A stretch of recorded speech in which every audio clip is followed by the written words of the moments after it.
Morning. I call this hearing to order.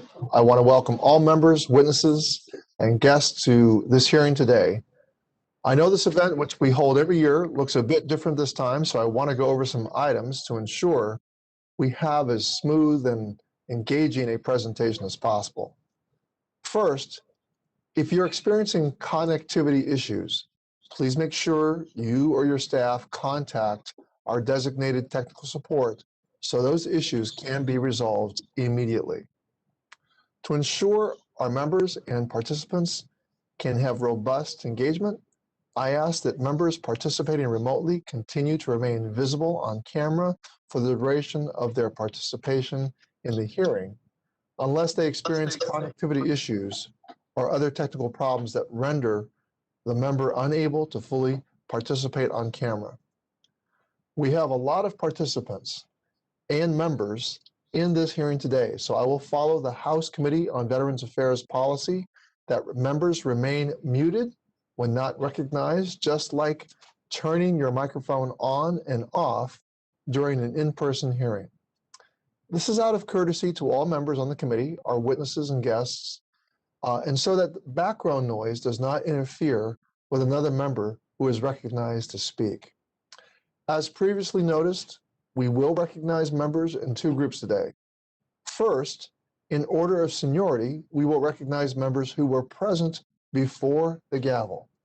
Second, in order of seniority, we will recognize members who were present after the gavel. Questions will alternate between members and between the majority and minorities members present. Finally, members will be recognized for 3 minutes during each panel. Today, we will be using a virtual timer to keep time.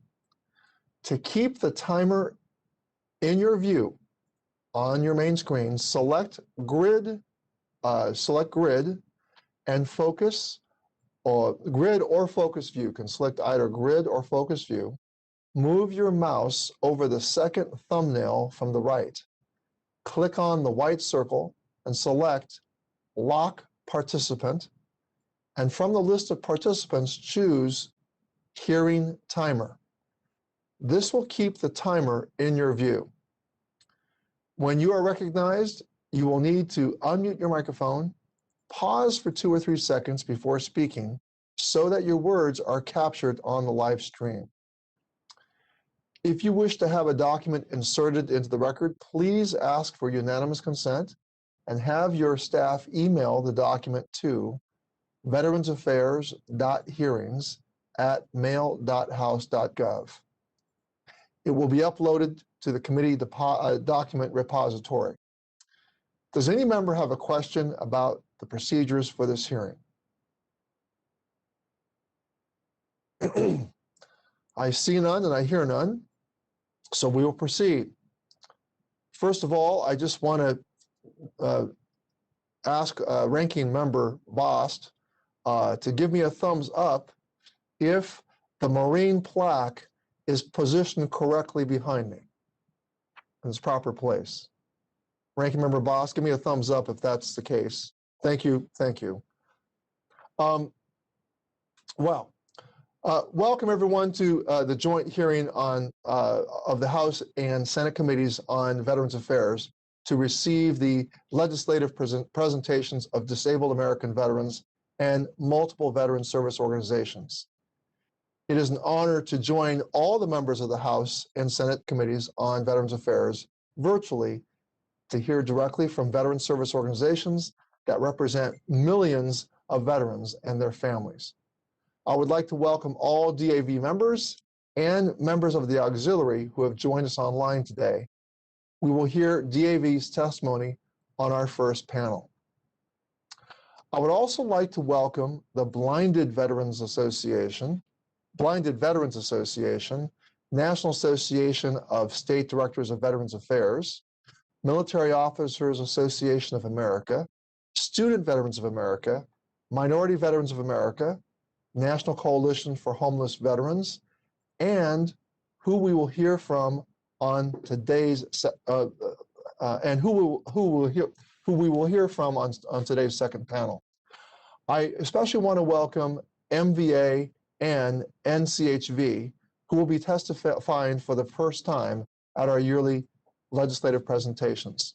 Inviting groups that specifically advocate for minority and underserved veterans is a crucial first step toward our goal to create a more welcoming VA. I would also like to specifically welcome any members from my home state of California.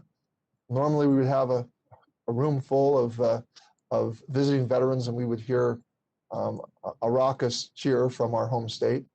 We may not be in the same room like in years past due to the ongoing pandemic, but I want to welcome you and thank you for joining us today virtually. The opportunity to hear from our VSO partners is incredibly important to me. Our VSO partners represent veterans and their families at all stages of life and service, and hearing from these partners allows the committee the opportunity to hear directly from you about what is most important to you and how we can best be of service to our nation's veterans. This is another way we can also hear from veterans directly, as many of those participating today bring their own veterans experience to the table.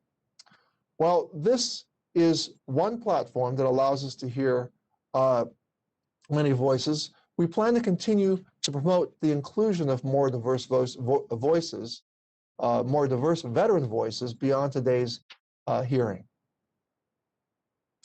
The point is incredibly important, or this point is incredibly important as we face the challenge of a global pandemic, and it gives us the opportunity to discuss ways to build better veterans programs that can overcome the difficulties of future crises and address problems for all veterans. In the last Congress together, we secured several important wins for veterans, including the passage of the Blue Water Navy Vietnam Veterans Act, the Deborah Sampson's Act, the Veterans Compact Act, and the Commander Hannon Act. And I'm very proud of these accomplishments, but they are only the beginning. We need to build on these achievements and continue our fight for better veterans programs in this Congress and beyond. Now, already, we are making critical fixes to expand VA's ability to provide COVID-19 vaccines to veterans and their caregivers. I want to thank my colleague, Ranking Member Boss, for introducing the VA Vaccine Act with me, which will make this essential fix to expand VA's authority and allow them to provide access to all veterans, regardless of VA enrollment, and also as well as the authority to administer vaccine to their caregivers.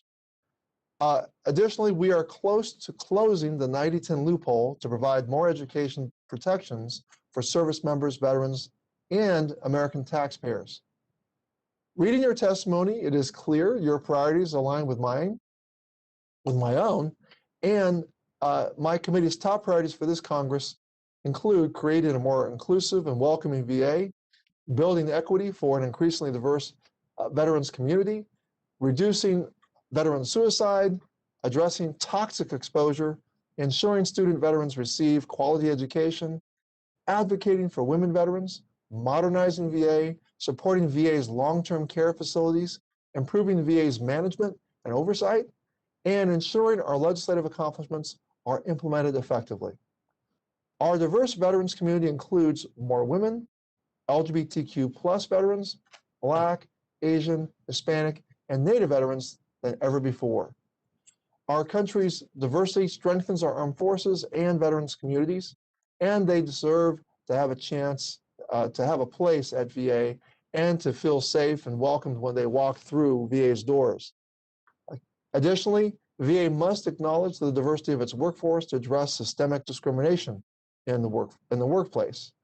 We must ensure that healthcare and benefits are fairly and equitably distributed to all eligible veterans, and to do that, we must also ensure a safe and equitable workplace for VA employees. Our work to prevent veteran suicide continues, and we must continue to pursue well-researched and scientifically sound policies that have been proven to prevent suicide. This Congress, we must also focus on toxic exposure.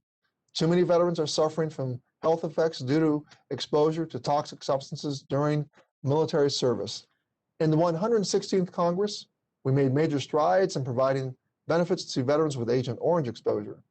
We will continue our efforts in this Congress by improving VA's claims, process for toxic exposures, and looking to provide support to the many veterans who are suffering from other toxic and environmental exposures, such as burn pits. We have big goals, but I know that with your support and insight here today, as well as with the support of the administration, we will be able to deliver on them and fulfill the promises we've made to our nation's veterans. I look forward to hearing your testimony today and thank all the organizations here today for their continued advocacy and support for the veteran community. So thank you. And now, Chairman Tester, I want to recognize you for your opening remarks. Chairman Tester. Thank you, Chairman Takano, and good morning to everybody. Welcome to the leadership of the Disabled American Veterans. We're grateful to have you here today, and I want to thank the leaders and advocates who will be joining us on the second panel today. We all look forward to hearing from you also. This is undoubtedly a critical and unprecedented time for our nation and for our nation's veterans. At the top of our challenges is pandemic and getting shots into the arms as many veterans as soon as possible. And as the chairman of the Senate Veterans Affairs Committee, my focus is bolstering the vaccine supply chain, ensuring there is a system in place to efficiently and equitably distribute vaccines to all veterans, regardless of where they live. But we need your help getting the word out to our fellow veterans. That's when it's their turn to get the vaccine. They should get one. That is the only way we'll get beyond this pandemic and get our communities and our economies back on track. Commander Whitehead, thank you for all the work that you've done on behalf of disabled veterans while serving as National Commander. We need to hear from you whether the VA is operating in a transparent manner as they execute legislative priorities, including the expansion of the Caregivers program, the John Scott Hannon Mental Health Improvement Act, and the Deborah Sampson Act. For the second panel, I want to hear about how VA's numerous programs are affecting the members of your various organizations. There are a wide range of veterans represented here today. Your testimony will cover a variety of issues vital to ensuring we know what your priorities to work on are this year. Tell me how well transition programs are working, what inequalities minority veterans are facing when it comes to receiving VA services, what VA needs to do to improve its support of state programs, and what we can do to end veteran homelessness, among many other issues. And I want to know how toxic exposure impacts your members. Last year, we worked hard to expand presumptive lists for Agent Orange-related conditions. Now I want to hear your ideas for how we can change the presumptive process to better serve veterans. We're here to listen to you. The voice you and your members provide is an important source of information as we attempt to do right by all veterans. Welcome again. Thank you for all that you and your organizations do on behalf of disabled veterans and their families. With that, I'll turn it back to you, Chairman Takano.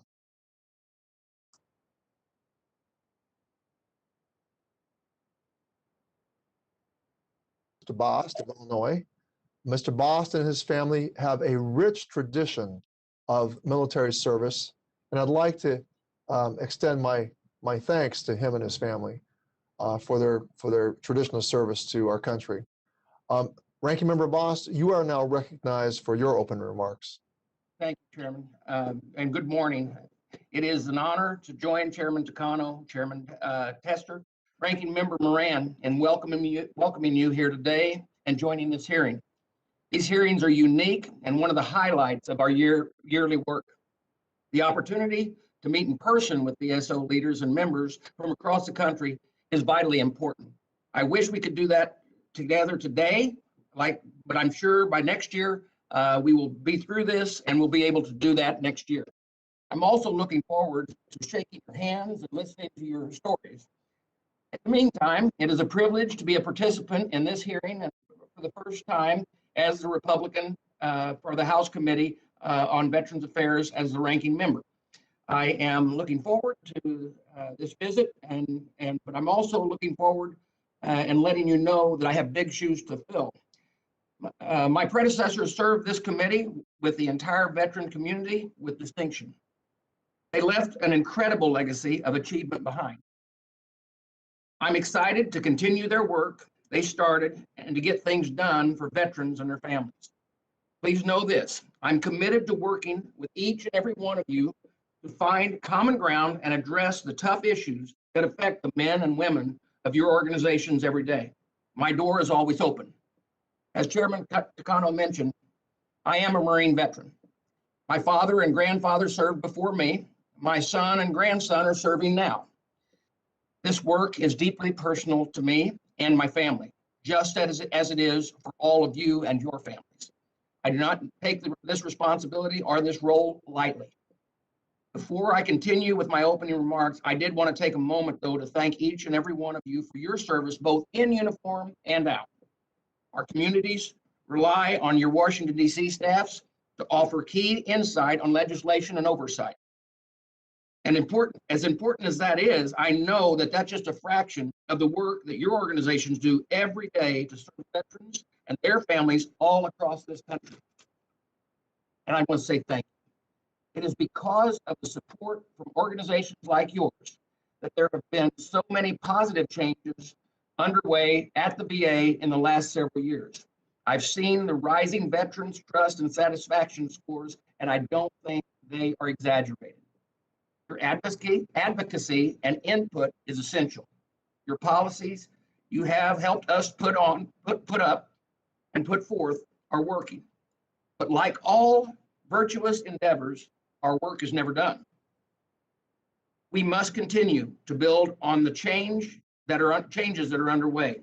As ranking member, my priority to this Congress include overseeing VA's continuing response to the COVID-19 pandemic, overseeing the implementation of our recent legislative successes, creating a pathway to care and benefit for our veterans exposed to burn pits and or any other toxins, strengthening services for women veterans, preventing veteran suicide, improving the transition process, preserving veterans' choice and increasing access to care, protecting veterans' Second Amendment rights, and modernizing the VA's outdated IT system. I am aware that it is an ambiguous agenda. It's an ambitious agenda and not one that I can do alone. We will never know all the names or hear all the stories, but it's our duty to work together to deliver real results for the men and women who raise their right hand and in service to this great nation. We have a responsibility to serve them once they return home. We have a responsibility to put their needs above partisan politics. We have a responsibility to get things done. Because in many cases, we're the only advocates they've got. On behalf of them and the future generations of warriors to come, I look forward to working with you to be the best that we can be. Thank you all for being here today, and with that, I yield back.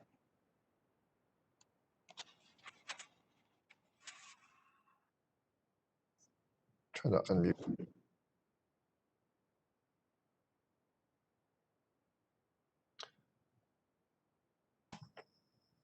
I'm having trouble unmute. There it goes. Thank you, Ranking Member Bost.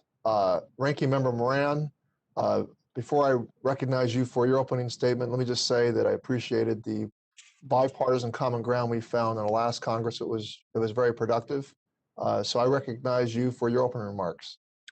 Chairman Takano, thank you very much, and I appreciate our working relationship when you and I were both chairman for the last 2 years. And to my new chairman, we're working together as we have in the past, which is a good thing. I congratulate Ranking Member Bost on his arrival as the ranking member. Thank him for his service and now his service in even a broader opportunity to veterans. And I welcome my new Kansas colleague to the House Veterans Affairs Committee, Tracy Mann. Tracy, 24 years ago, when I joined the House of Representatives, I became a member of the House Veterans Affairs Committee. And I wish you well and thank you for your efforts to care for Kansans who serve their nation. I welcome all of our witnesses to this morning's hearing. I know that the virtual format, as we've talked, is a bit unusual. We're all anxious for the opportunity to return to that moment in which we can press the flesh, say our words in person, and congratulate and thank those who served our nation. We are anxious to hear from each of the organizations, their leadership today. They have great passion and expertise. They represent many veterans across the country, and your input is of value to me and to my colleagues. I also extend my gratitude to veterans around the country and especially in Kansas who are watching today, and I thank them for paying attention, and I would welcome their input when the hearing is over to tell me what I should have learned and what I should take away from this opportunity to hear from veterans across the nation. We've accomplished a lot working together in recent years: legislation to help reduce veteran suicide, improve access and choice in healthcare, and provide resources and flexibility to assist veterans during this COVID-19 pandemic. That's just a few examples. I expect that bipartisan effort to continue in the 117th Congress, and I will continue to look to your organizations for our guidance on the issues that you think are most important. As most of you all know, however, the real measure of success is not simply passing legislation, but it's ensuring effective execution of the law and seeing concrete results. Our committees remain engaged in providing oversight of the department's implementation of laws and its use of scarce resources. But the membership of your organizations are our eyes and ears on the ground, indispensable to that oversight. One example of what I'm talking about came last year from Student Veterans of America.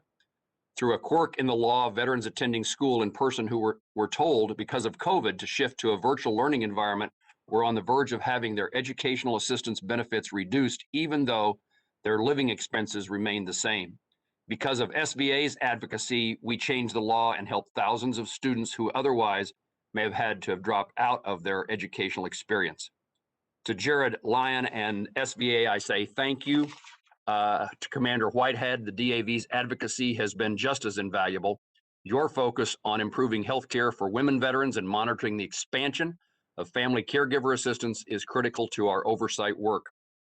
I could go on and on citing examples of how each of the organizations that are with us today have aided our collective efforts, but your testimony this morning will make an account of the work that needs to be done today to care for your brothers and sisters in arms that served before you, those that served alongside you, and those that will answer the call to serve after you.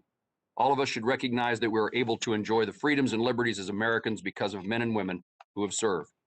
Part of our collective responsibility is to make clear to the public what our commitment to veterans is and what role the VA and other governmental entities and even the private sector should play in fulfilling our commitment. I know Secretary McDonough feels passionately about this, and I'm grateful to each of your organizations for making it central to your daily work. In concluding, my thank you to each of you again for your testimony. I'm hopeful that this will be our last virtual hearing together, and then we come back in 2022 and have a hearing room packed again with Kansans and veterans from across the country. Chairman Takano, I thank you, and I look forward to our witnesses' testimony.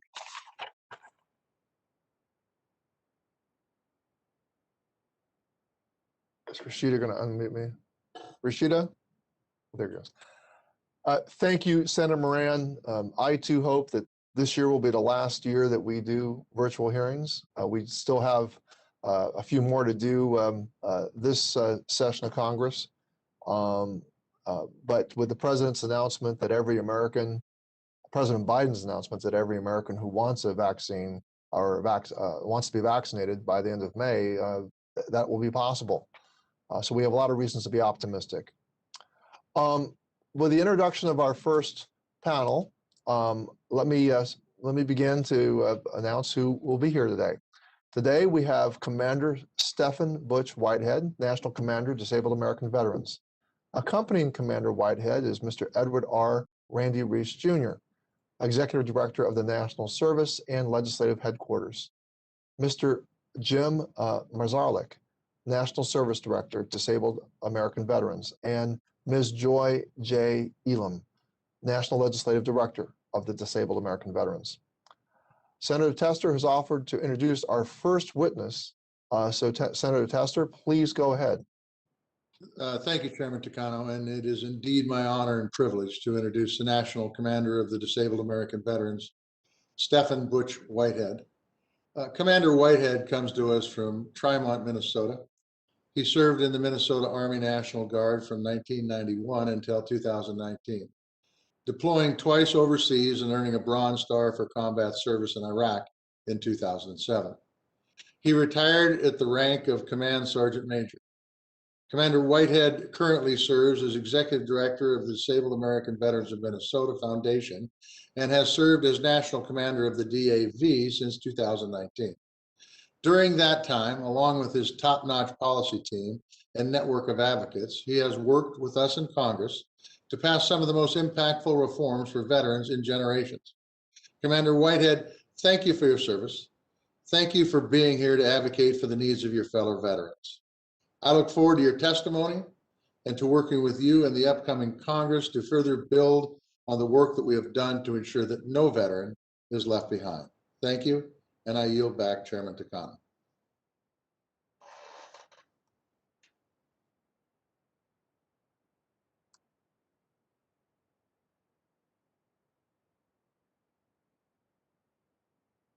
Still says, okay, it still says. All right. Thank you, Senator Tester, and welcome, Commander Whitehead. You are now recognized for your opening comments.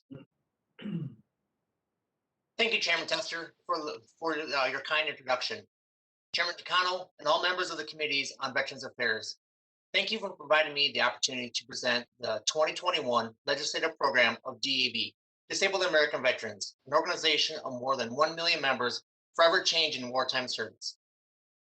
My full written statement thoroughly details DAV's legislative priorities for the 117th Congress and reports on our many programs and accomplishments. So today, I'll just highlight some of our most critical policy goals.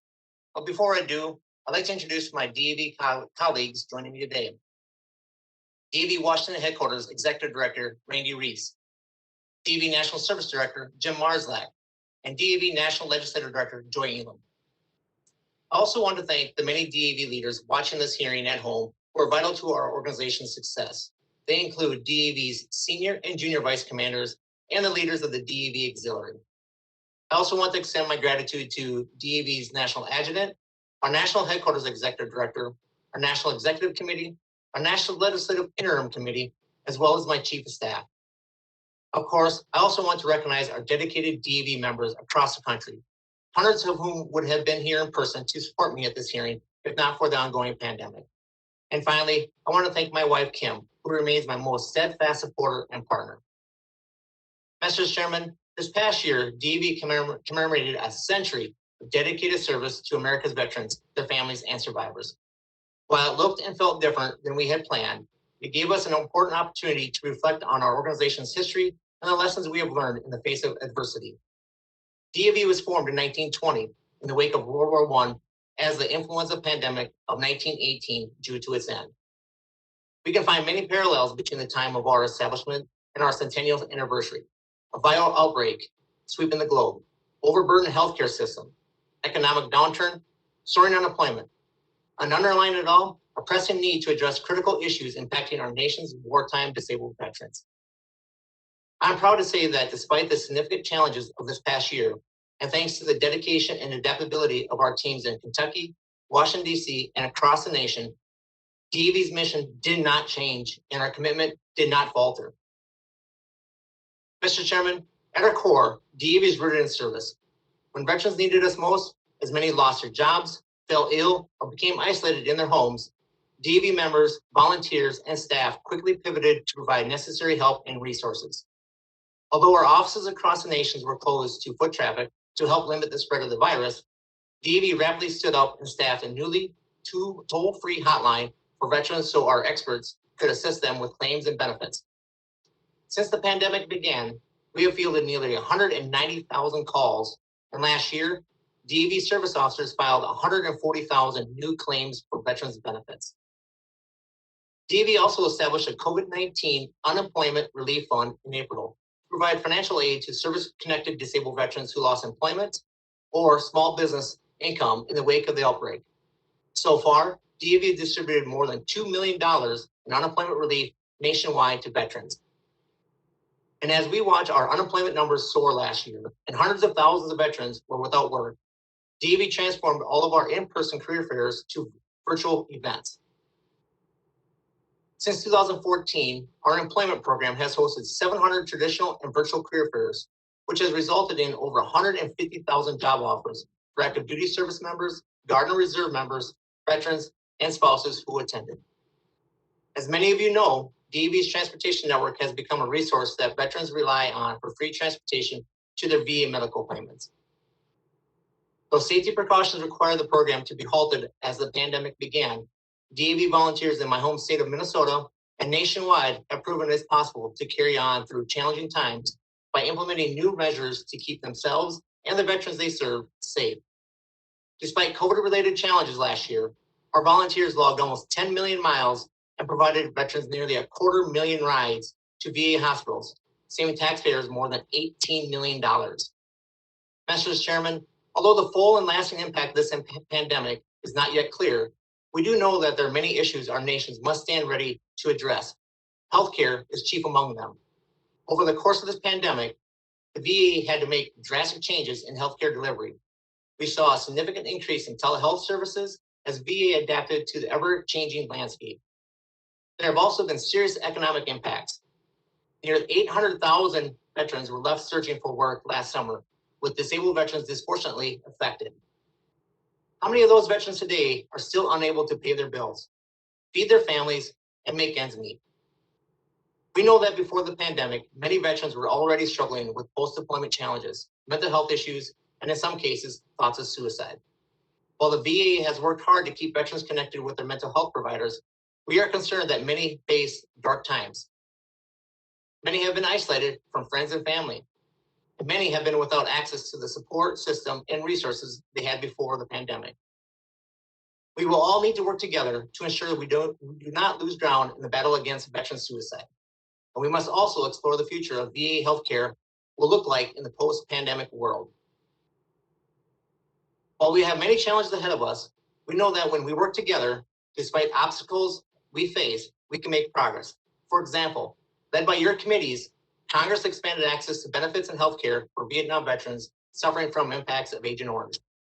Last year, more than 30,000 Vietnam veterans gained access to long overdue VA healthcare and received almost $800 million in retroactive benefit payments due to the passage of the Blue Water Navy Vietnam Veterans Act. In addition, this past December, Congress approved legislation to expand the list of presumptive Agent Orange diseases, extending healthcare benefits to thousands more Vietnam veterans and their survivors. We are grateful for this progress, but we must not allow other generations of veterans, like those exposed to burn pits, hazardous chemical agents at K2 base in Uzbekistan, or contaminated water stateside, to endure similar unnecessary delays getting healthcare and benefits. DAV is proud to be the organization that first brought the issue of burn pits to light more than a decade ago. While further research will help us examine the health impacts of these exposures and help determine whether to create presumptive disease associations, there is action Congress can take now to help veterans who serve near burn pits. We want to thank Senator Sullivan and Manchin for reintroducing the Bipartisan Veterans Burn Pits Exposure Recognition Act last week. This bill will create a concession of exposure to burn pits to help veterans more easily prove claims for benefits. We call on Congress to once again take this legislation up and quickly approve it. Mr. Chairman, we know that when veterans are injured or became ill in service, their families are affected as well. We must ensure that they continue to receive recognition and support, particularly when the veterans pass away. As we all know, thousands of veterans have died during this pandemic. And while their official cause of death may be listed as COVID, it is vitally important for survivors to have the relevant service-connected conditions identified as principal or contributing factors in order to file claims for survivor benefits. We ask Congress to pass the Ensuring Survivor Benefits During COVID-19 Act to require identification of these conditions on veterans' death certificates so we can properly care for these families. Another important issue that requires urgent congressional action is the expansion of VA's Comprehensive Caregivers program. As you know, Congress mandated that the expansion of caregiver assistance to all generations of severely disabled veterans in 2 phases. However, the first phase was delayed by a full year due to the VA's failure to certify a new caregiver IT system on time. While veterans of World War II, the Korean and Vietnam War eras became eligible in October, the delay pushed back the start date for the second phase of expansion. That impacts Persian Gulf War veterans and others who were injured or became ill between May 7th, 1975 and September 11th, 2001. we asked Congress to pass legislation and provide full funding to mandate that phase 2 of the expansion be completed this year as the law intended. Another critical policy goal for DAV is ensuring that the VA healthcare system has the resources, personnel, and facilities necessary to provide timely, high-quality care to all enrolled veterans. VA has begun an asset infrastructure review to develop a long-term plan to rebuild and realign VA's facilities to serve veterans where they live. In order to be successful, VA must consult closely with VSOs and veterans who use the VA healthcare system as they design this plan. In addition, Congress must be willing to fully fund the cost of maintaining all of VA's healthcare facilities. Mr. Chairman, this past year has challenged us as a nation in ways none of us could have imagined. But like President Abraham Lincoln, I have faith in America's resilience in such difficult times. He said, quote, "If given the truth, people can be depended upon to meet any national crisis. The great point is to bring them the real facts." Undoubtedly, we'll be experiencing this impact of this pandemic for years to come and must stand prepared to address the long-term ramifications for America's veterans by confronting these new realities. But together, moving forward with candor and transparency, we can work to overcome the challenges and setbacks this past year has laid at our nation's doorstep. In closing, thank you for the opportunity to present DAV's 2021 legislative priorities and highlight the many programs and services we provide to our heroes forever changed in service. May God continue to bless DAV, the men and women who serve our great nation, and the United States of America. Thank you, Commander Whitehead. Your full written testimony will be included in the hearing record so that we can ensure every member and senator has here in this hearing has an opportunity to ask questions. I ask that everyone limit their questions to 3 minutes. I now recognize myself for 3 minutes of questioning. Commander Whitehead, many Americans watched, and the investigations later confirmed that current and former military participated in the January 6th attack on the Capitol and this institution. I know that the DAV responded with some very specific actions and guidance for your membership with regard to those events. Can you tell the Joint Committee here today about your response and why you made the decision you did? Why the DAV made that decision? Chairman, thank you for that question. I'd like to have my executive director kind of take the overview on that one. Randy, please. Thank you, Chairman Takano. We certainly was concerned when the events unfolded. It's a national tragedy and should never be repeated. And for those who participated, we think that the full burden of responsibility is theirs to bear, and any members of DAV would be thoroughly vetted and due process provided, and if necessary, their expulsion from DAV. Well, I certainly appreciate the actions that DAV took, the leadership that DAV exerted, and the example that DAV set. I hope other veteran service organizations will follow DAV's lead. As an ambassador for the Prevents Task Force, we know that you are a strong advocate for suicide prevention. As the suicide epidemic among veterans continues to take its toll, what more can be done, and how can we work together to do it? Chairman, thank you for that, because that is a very important topic for me. As you know, being an ambassador for Prevents, I was honored to be included in that, because suicide is something that's very important to me, and it's near and dear to my heart for losing friends and also family members to suicide. But I'd like to have my legislative director, Joy Elam, kind of elaborate a little bit more on that. Joy? Thanks, Commander. Absolutely. You know, we want to thank Congress, the House and Senate Veterans Affairs Committee for the passage of those 2 major pieces of legislation last year. Really comprehensive, and will set the tone for this year in terms of new progress that can be made on suicide. I think 2 things that I would add that VA could do are 2 programs they've already started, but really to ramp them up. One would be the SPED program, which is a program for veterans that are in crisis who come to an emergency room. The emergency provider should make a plan at that time with them where they've got follow-up care after that visit, and to make sure that that veteran gets all the services that they need and the support following that crisis. The other initiative that VA has started relates to lethal means safety storage, so both of medications and firearms for veterans in crisis. Their training program, we want to make sure that VA providers feel comfortable to be able to talk to veterans about the issues that they're experiencing. When they're in crisis, they want to keep them safe, both from medications and firearms. So we would say those two programs are critical to really ramp up and to help reduce suicide in the veteran population. Well, thank you, Ms. Elam, for your comments about firearm safety. My time has expired. I recognize Senator Tester for his 3 minutes of questioning. Thank you, Chairman Takano, and I want to thank you, Commander Whitehead, for your testimony and your input into our agenda for this next year. Look, vaccine is critically important, as I said in my opening remarks. We had a hearing in Senate Veterans Affairs last week with VHA and Dr. Stone, and learned that vaccine hesitancy is an issue for some veterans, especially in rural areas, and it's not just in places like Kansas and Montana, it's places all over the country. My question is how can DAV help communicate to veterans about the importance of this vaccine and dispel any myths that may be out there about this vaccine?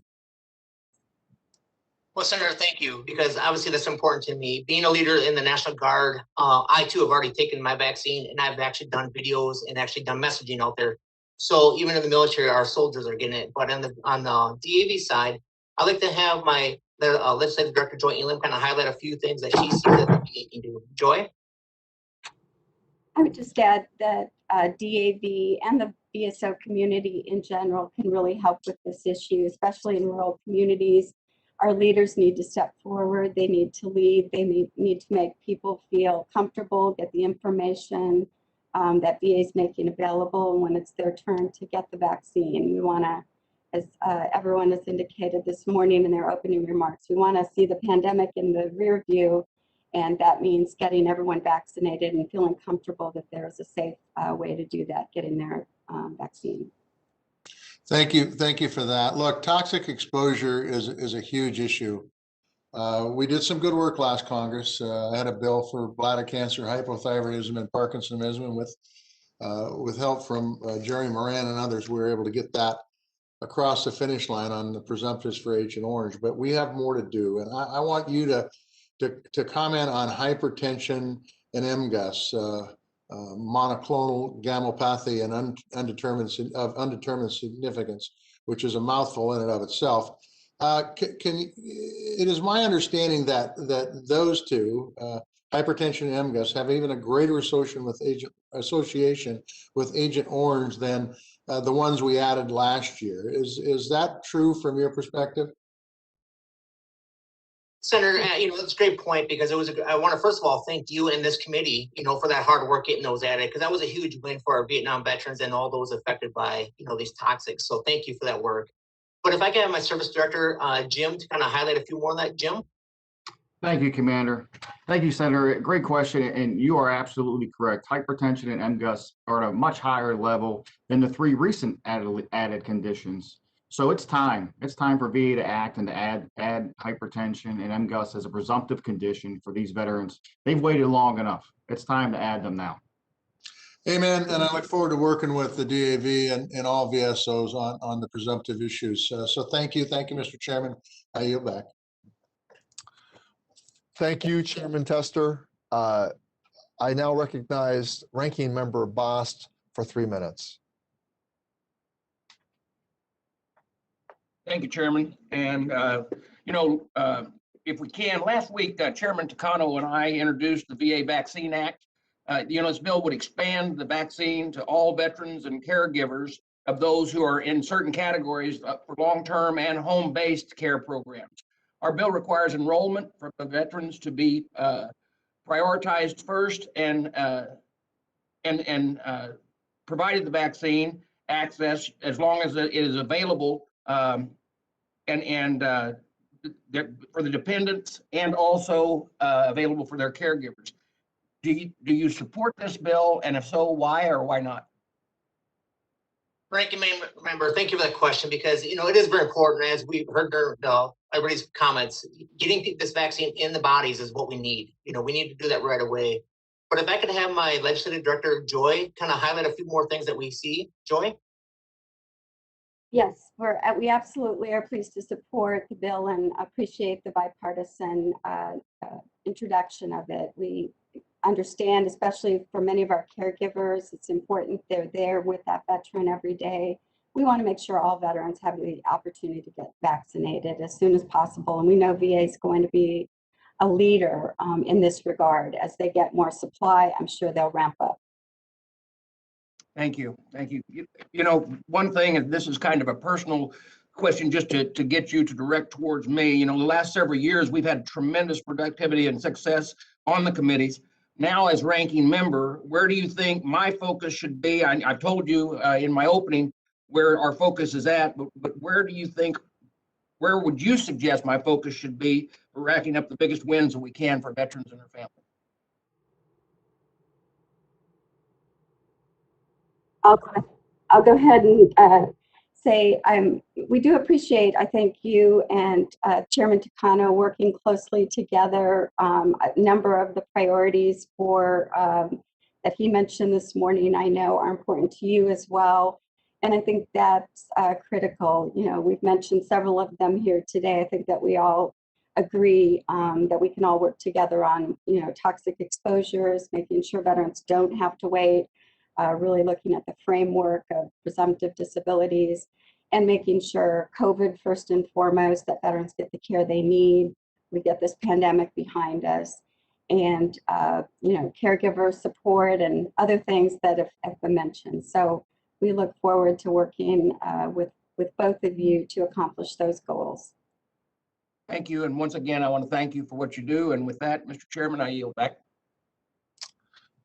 Thank you, Ranking Member Bost. I now recognize Ranking Member Senator Moran for 3 minutes.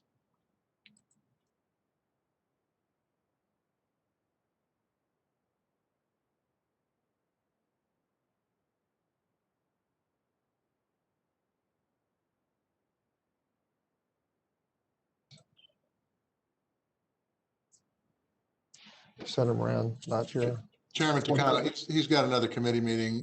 He'll probably be back, so go ahead and move on. We'll bring him back. Okay, thank you. Chairman, I'm here. Oh, there you are. Okay. I was here and went away. Well, I'm here. We understand that.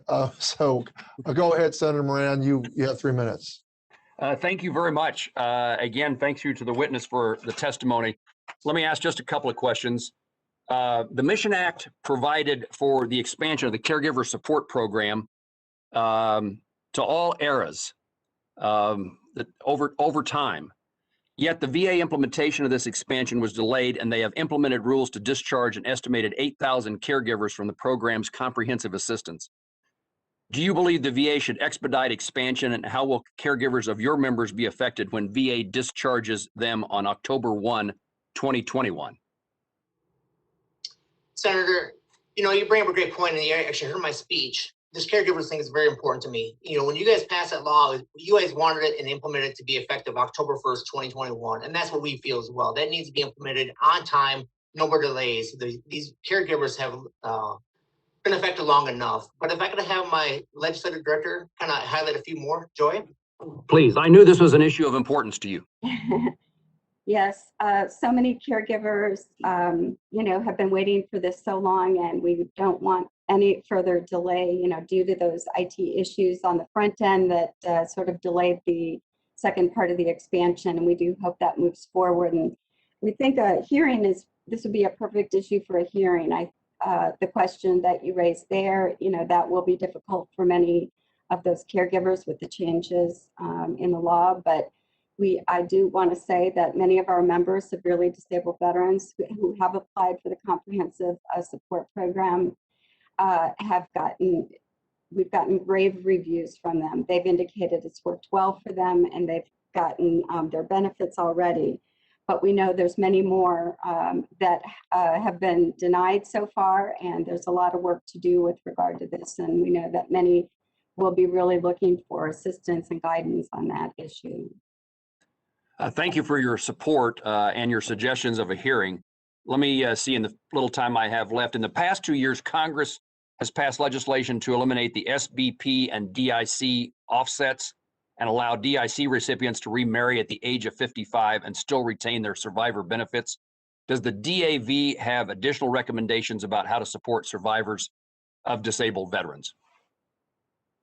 Thanks for that question, Senator. I'm going to ask my service director, Jim, to kind of take that one from me. Jim? Thank you. Thank you, Commander. Excellent question. Yes, another idea would be to eliminate the 10-year rule. The DIC program would be more equitable for all survivors if they were eligible for a partial DIC benefit starting at 5 years of the veteran being totally disabled.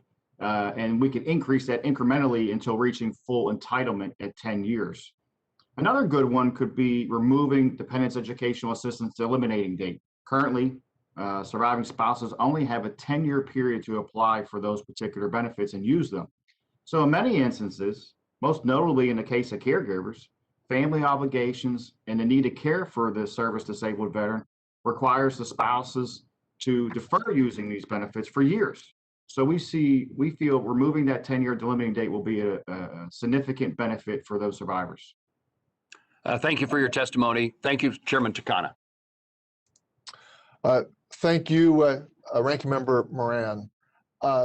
I now recognize the chair of our subcommittee on health and also the chair of what I hope will be the reauthorized Women Veterans Task Force. You did a brilliant job.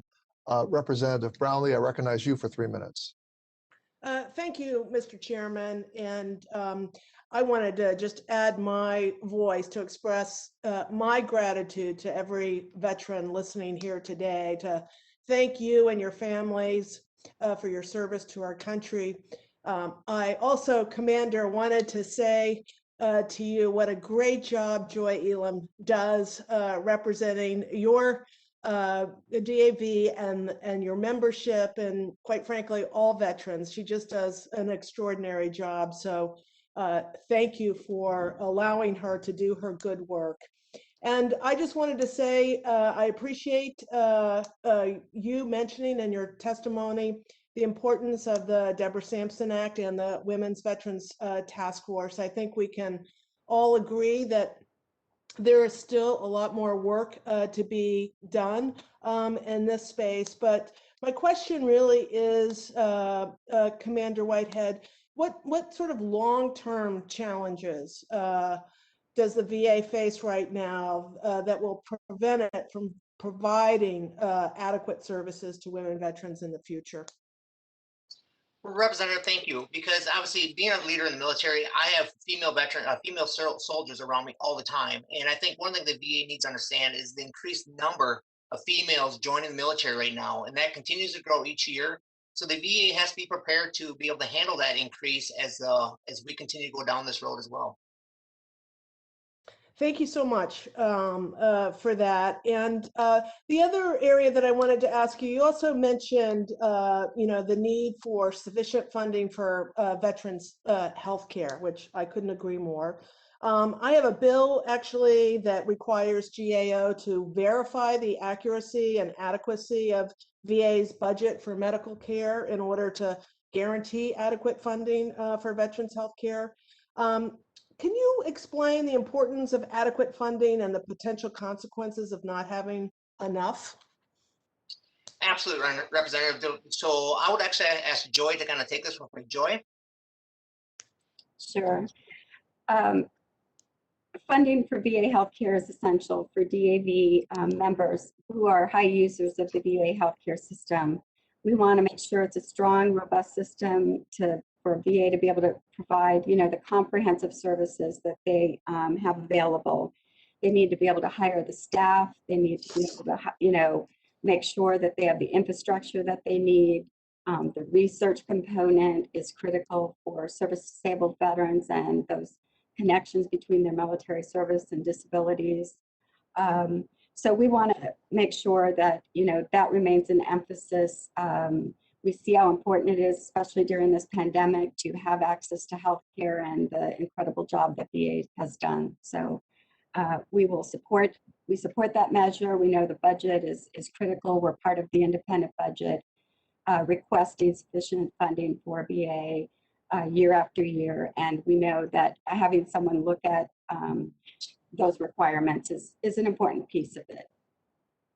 Thank you, Mr. Chairman, and I yield back. Thank you, Representative Brownlee. Senator Sanders, if you are present, I recognize you for 3 minutes. Otherwise, Senator Sanders, are you here? If not, we'll move to Senator Manchin for 3 minutes. Senator Manchin, you have 3 minutes. Thank you very much. And Mr. Whitehead, I want to take the opportunity to personally thank you for all the support for the DAV has given to Senator Sullivan and myself in the 116th Congress, and with our bill to get much needed benefits to veterans exposed to open air burn pits. I'm pleased this remains a priority for DAV in the 117th Congress as well. We've got to get this done. History has shown that even after surviving combat or hazardous duty, veterans coming home having been exposed to toxicants that can end up leading to long-term health issues. I think we all know this firsthand. We can't leave them behind, which is why Senator Sullivan and myself reintroduced Senate Bill 437, the Veterans Burns Pit Exposure Act of 2021. As the members of DAV attend the meeting with their congressional representatives, I would encourage them to speak up about their experiences with burn pits, just as you have today. So any response to that, Mr. Whitehead, I would appreciate. Senator, thank you, because obviously it is very important to, to our members, but even to me personally, somebody that has served in the desert and been near burn pits, I'm concerned about my future and what it's going to have on me and the effects on me as well. So thank you for that work that you're doing in this committee. And we definitely look forward to working with everybody on this. Well, this is the year for us to pass it. It really is. And I think we're all committed. And I think on both sides, this is a bipartisan amendment that brings us all together, which is what the veterans always have done and the military does today. So thank you very much, and all of you for working so hard, and I yield my time back. Thank you, Senator Manchin. I now recognize General Bergman for 3 minutes. Thank you, Mr. Chairman. Thanks to all of you being on the virtual hearing today, and I echo the comments of my colleagues. It'll be great when we can have a shout out, whether it's hooah, hoorah, or I'm not sure what the Air Force says other than cool. But anyway, Mr. Whitehead, you know as well as I do that we still have a tremendously unique, overburdening in some cases, problem among veterans with suicide. You and I are both members of the Prevents Task Force, as national ambassadors. Can you talk about the importance of Prevents and its continuity and mission going forward within the new administration? Because we know after some fits and starts over the last couple of years, the challenges in getting alternative opportunities for veterans to engage who might be at risk, but are definitely outside the VA healthcare system. Could you just again elaborate on the importance of Prevents? That's an excellent point. And actually, I'm honored to be part of the Prevents Ambassador team, because I think it's very important that as a society, we all have to get comfortable talking about our struggles, talking about what's going on in the world, and being able to feel comfortable knowing that it's okay to reach out and ask for help. Being part of the Prevents Ambassador team, I think it's great that we're sharing our experience and our thoughts, getting that out to the general public, to our veterans and to the general public, that it's a strength of us to be able to talk about it and ask for help. And that, I think this current administration, if they can continue to push this and have behind it, that's a great win for all of our veterans. Thank you. And again, it's we all of us, especially you all out there in the VSOs, you have to be that voice for the veteran and that direct voice so that the administration hears of the importance of the Prevents Task Force. And with that, Mr. Chairman, I yield back. Thank you, General Bergman. I now recognize Senator Cassidy for 3 minutes. Senator Cassidy. Thank you, Mr. Chairman. Hey, sir. I'm a doc, and you'll understand where my question is coming from on this. During the pandemic, there has been such an issue with an increasing amount of opioid abuse in the general population. And Congress has attempted to address that by putting funding out there, both to the VA specifically, but to the public in general. And we're hearing reports 40% of Americans are having symptoms of anxiety and depressive disorder. Intuitively, disabled veterans would be at greater risk for this because they are battling physical or emotional disability to begin with. So I guess I'm asking, are you seeing these same trends within the veterans community? And is there anything in particular you would suggest the VA do to attempt to address this? Senator, I appreciate that question. I would like to have my legislative director, Joy Elam, kind of help elaborate on that. Joy? Excellent question. I think our recommendation would be we really need to see a balance here. We know VA's mission to really reduce the use of opioids in the veteran population, keeping veterans safe, making sure that addiction doesn't result. But we also have, for service disabled veterans, we have some people that have been really severely injured, dealing with chronic pain issues, which are, really essential to deal with, because that also leads to, if they are unable to work, if they're unable to just function without serious pain, can also lead to mental health issues and suicide. So we want to make sure that there is a good balance for VA, that they're dealing with this in a humane way, that providers are able to do what they feel is clinically appropriate, and they work with veterans that need to be, they have not taking opioids anymore, and they need to really understand their fear about that, their anxiety about that, and to work with them to, step down from that, as well as why, understanding about the safety issues. So we think there's still work that VA needs to do. We know that they have the good, good intentions behind their program, but we do ask for a balance there. Okay.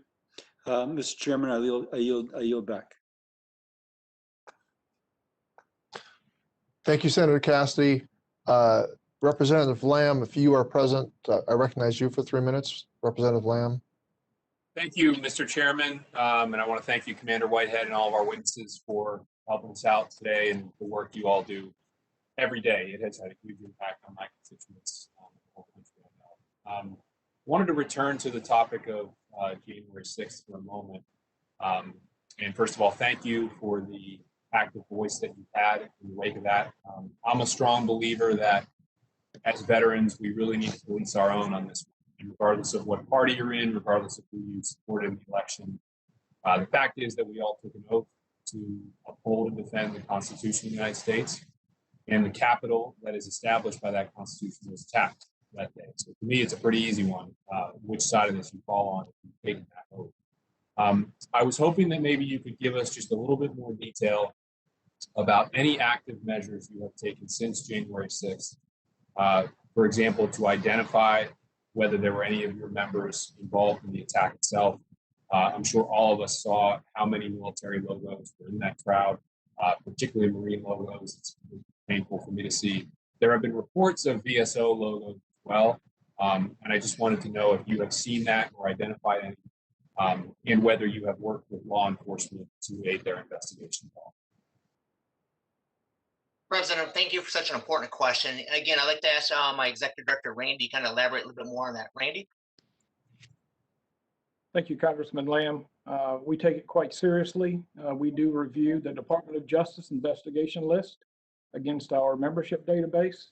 And then based upon the investigation details in the complaint that's filed with the Department of Justice, we consider those facts and circumstances.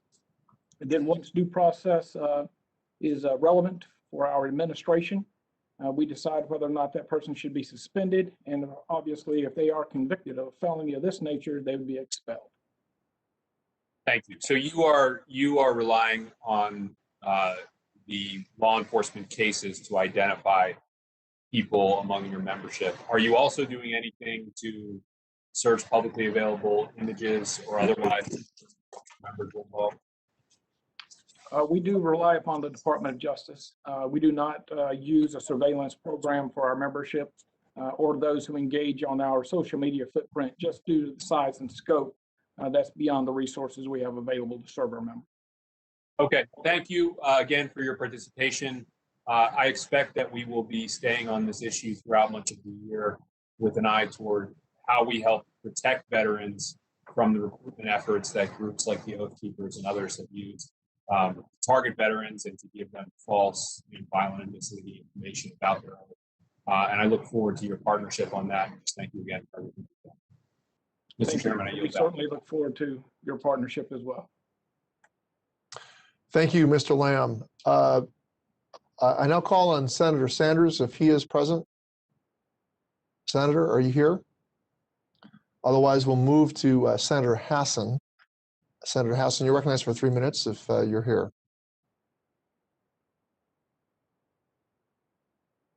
If not Senator Hassan, then we'll move to Senator Rounds. We'll go to Senator Rounds next. Senator Rounds, if you're ready.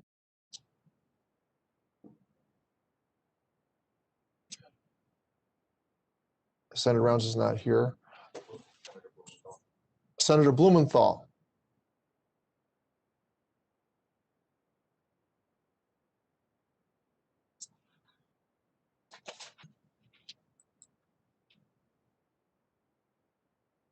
I don't see Senator Blumenthal.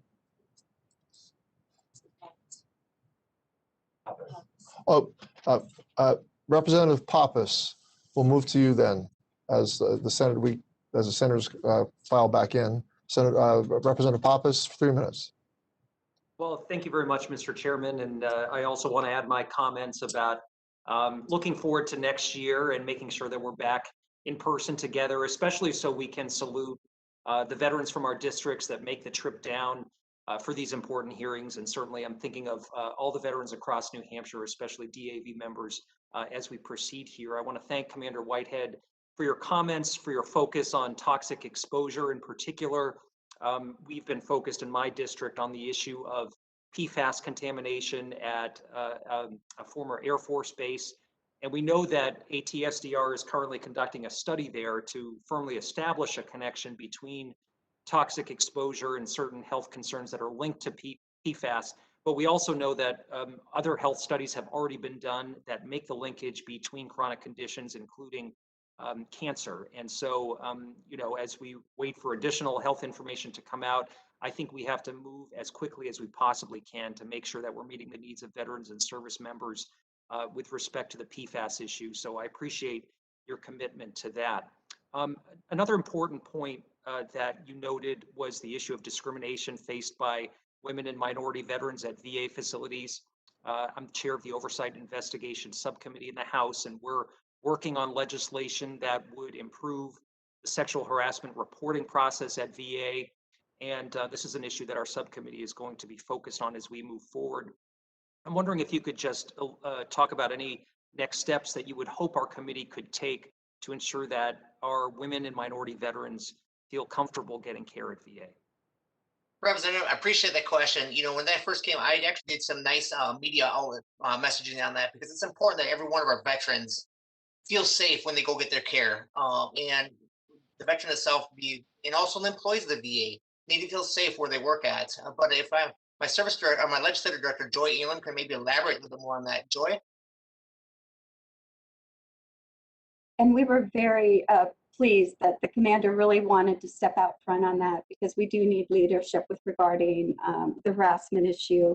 We were, as an organization, very pleased to see Secretary of VA McDonough and Secretary of DOD Austin come out very right after they were confirmed, both of them, to indicate they're going to be working together dealing with this issue, and the commitment from the VA Secretary was very welcome.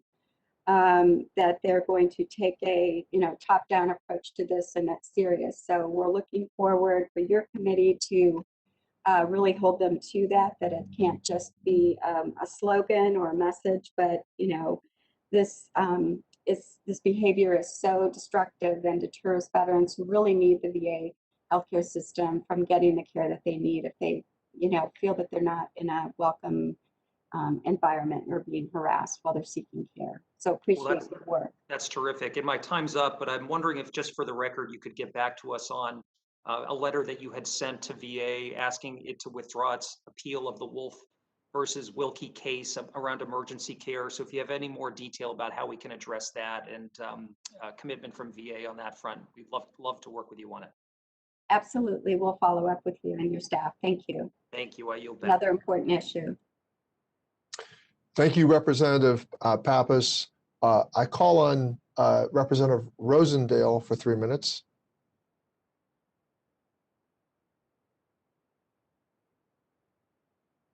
Thank you, Mr. Chair, and thank you, Commander Whitehead and the Disabled American Veterans Organization.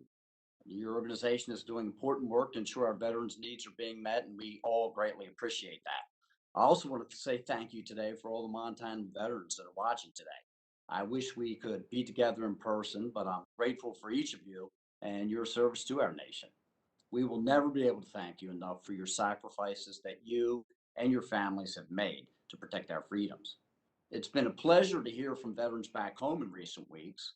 One item that has been repeatedly mentioned is the success of Freedom's Path at Fort Harrison in Helena, Montana, which is a residential community for veterans experiencing homelessness or are at the risk of homelessness. As the son and brother of a Marine, I'm incredibly honored to be here today for this hearing. Our veterans are truly our nation's heroes. 1 in 10 Montanans are veterans or in active service. I'm honored to represent them in Congress and also here on this committee. We've made promises to our veterans, and we must ensure that these promises are kept. Veterans must have access to high quality health care, and they must be able to efficiently access those benefits. Long wait times for care and barriers in receiving benefits is unacceptable. In order to establish these benefits and deliver them efficiently, we must have information systems that can easily transfer the appropriate information from the Department of Defense to Veterans Affairs networks. To date, billions of dollars have been spent, and we have not begun to approach a reasonable level of success in this issue. Since the start of COVID-19, this has become even more critical. Difficulties and challenges veterans have faced have only been exacerbated by shutdowns and isolations, which leads me to my question. The Technology Modernization Subcommittee has made electronic health records a priority. However, nationwide, we've seen a huge increase in telehealth use. What have your members' experiences been with accessing and utilizing telehealth services since the start of the COVID-19 pandemic, and what improvements could be made to expand and improve that delivery? Thank you. Congressman, thank you for that question. And I would like to ask Joy to kind of take that from me as well. Joy? Thank you. I think there are a couple of things. We do appreciate how quickly VA ramped up to try to make sure that they could meet the needs of veterans throughout the country through telemedicine and their telehealth program. We still know in certain areas of the country, like where you are from, there can be broadband issues. Veterans may not have had the equipment to use, even if they do have access.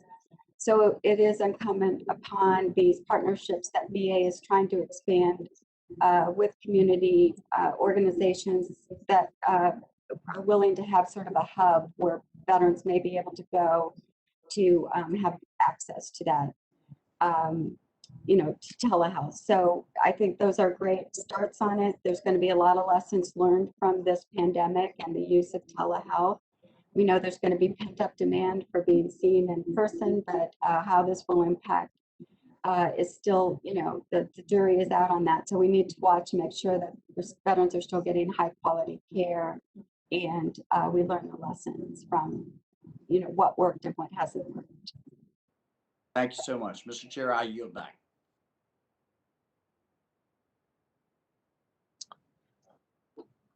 Thank you, Representative. I call on Representative Mervan for 3 minutes of questioning. Representative? Thank you, Chairman. I greatly appreciate this opportunity. Commander Whitehead, I thank you for all that you have done for the DAV. As a freshman member and as a coach or as the chair of technology and modernization, I want to let you know and all veterans know that we'll work extremely hard in a bipartisan manner to make sure our veterans receive the health care necessary and have the infrastructure with technology and modernization in place to put the VA in a position to be able to handle all challenges post-COVID and as we evolve into the next generation of making sure we're taking care of our veterans. With that, my question is, the VA has faced criticism over its lack of veteran engagement in the electronic health record modernization program. Mr. Whitehead, can you or your staff discuss any communications the DAV has received nationally, or more specifically in the Spokane area, regarding the transition from Vista to Cerna in the millennium? I appreciate that question, and I actually asked Joy to kind of elaborate on that. Joy? Great question. I think, you know, the IT issues, this is such an important issue for now decades. You know, there's been trying this attempt of IT modernization and moving forward. Everybody's very anxious about this, that just no one wants this to fail. I think connecting with veterans in the area, I mean, we've seen the GAO report, but it's a very complex issue. And I think we're really going to look to the committee, the subcommittee, to make sure, I mean, there has to be the expertise of people that really understand the complexity of what they're doing. And when GAO puts out recommendations, but VA doesn't agree to them, you know, we'd like to hear, make sure there's a hearing so we can hear the discussion back and forth before, you know, moving forward. So we just, you know, we look forward to your committee and the work that you'll be doing in the year ahead. Joy, I thank you very much. And as they say in Houston, failure is not an option, right? We have to make sure we get this right in a bipartisan effort and work. With that, I yield back my time. Thank you, Representative. Senator Blumenthal, you're recognized for 3 minutes.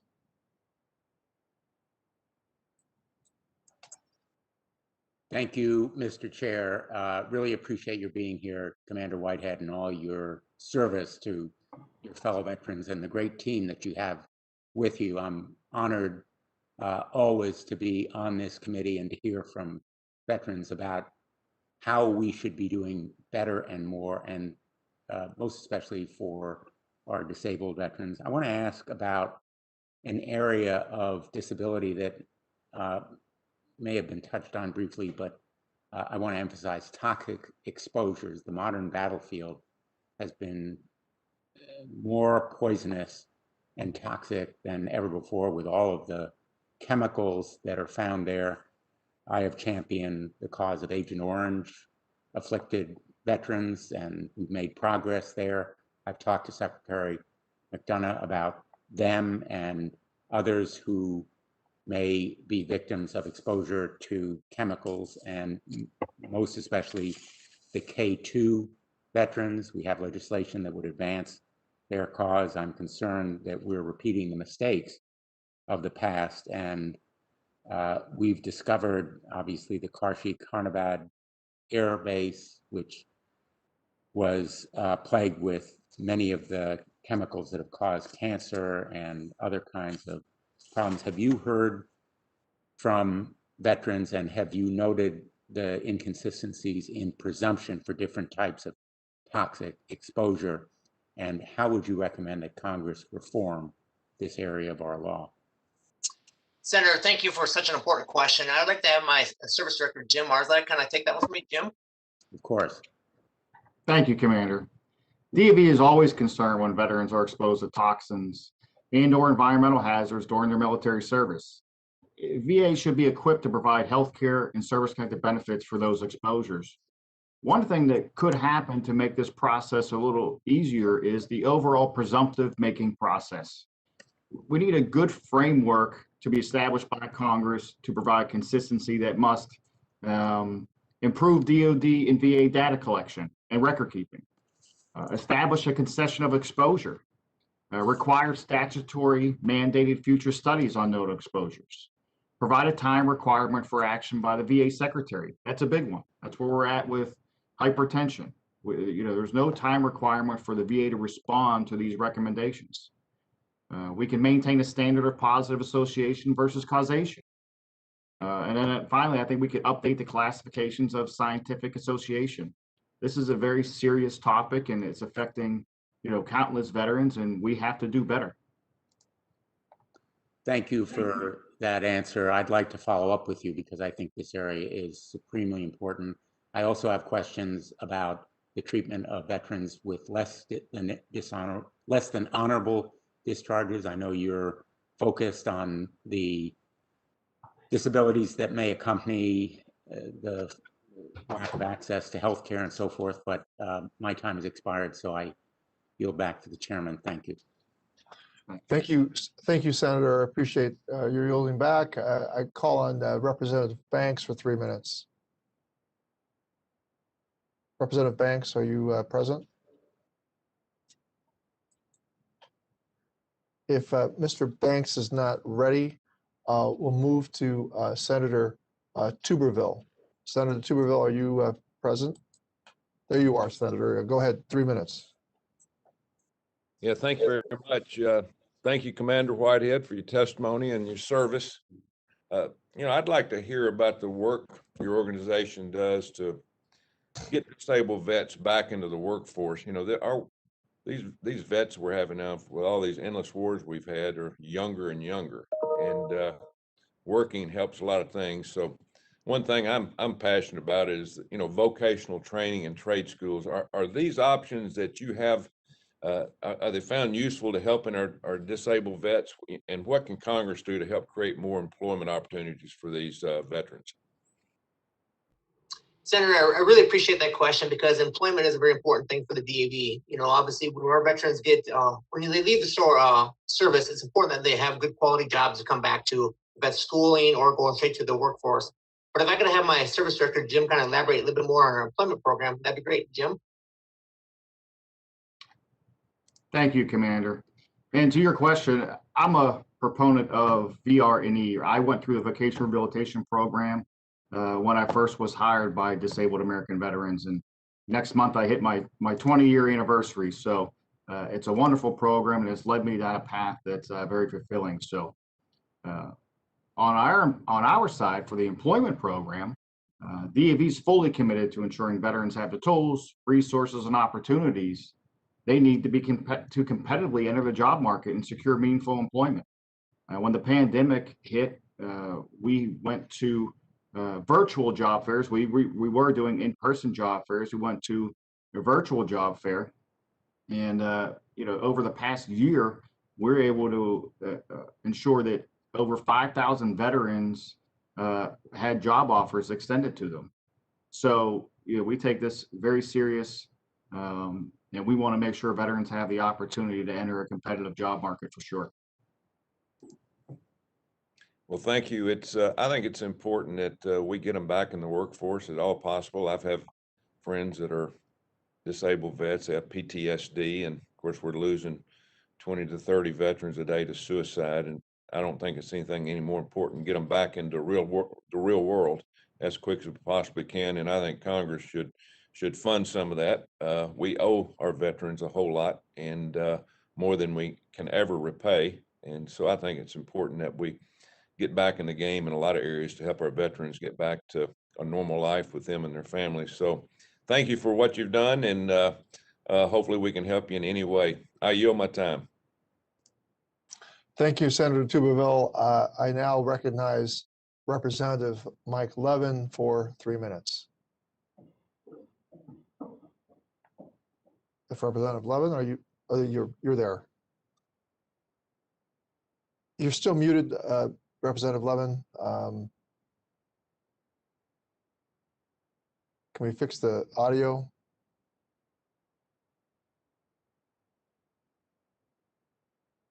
Why don't we try again, Mr. Levin? I think you're on now. No, I cannot hear Mr. Levin. How about now? I can hear you now, Mr. Levin. Go ahead. It worked. Technology. Thank you, Mr. Chairman.